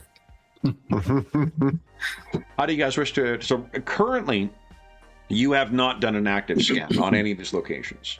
Yeah, we should do So- some scanning first. Yeah, Doing scanning would definitely alert whoever you're scanning, Yeah. assuming they've got something active. that means our friends in the Hyrax will detect us. So So just pick a should we place to just go. drop in and should we just... The other one's 300 miles away, right? So that's quite a distance away. So if we don't do lots of scanning and we just drop in, we might be able to investigate the down ship without alerting the Hyrax husks. Yeah. We should take our heavy duty track. Oh, I should, because you guys would probably be able to check the distress signal is a council distress signal. Oh, By the way, yeah. Oh. So, I mean, that's not surprising given the vessel. Each of those things would have some way of sending out a distress signal. The fact that it's a council ship makes sense. It would be a council thing. This is likely part of what was supplied to the science team, but the it's one what's with been the active. Hyrax. Okay. Well, still, it's worth... What do you think? Still worth visiting that one, right? Let's take Mako. Now, just the thing. Do we think... I guess we'd know, right? we know what the Hyrax is capable of. Could we be able to go down and drop off the Mako and not be detected at a distance, or would we need to fly around the other side of the planet as was suggested? I think, like, assuming that again, like, they'd have to be actively sensing in order to sort of pick up your ship. The Hyrax, the engine is still active, which is the reason you're able to pick it up. The shuttlecraft is down, has the distress signal active, and that you knew where to look for the bunker. So your passive sensors have been able to pick up everything in that way. If you flew overhead or got like within 50 or 100 miles of the ship, the Hyrax, they may detect you then. Yeah, so we can get the other ship and not be detected if definitely. And you could, I mean, the Mako is, I think we said 96 miles an hour overland. So, like, you could drop yourself 100 miles further away, and you'd be, because these are not necessarily close to each other, right? So they're in opposite directions.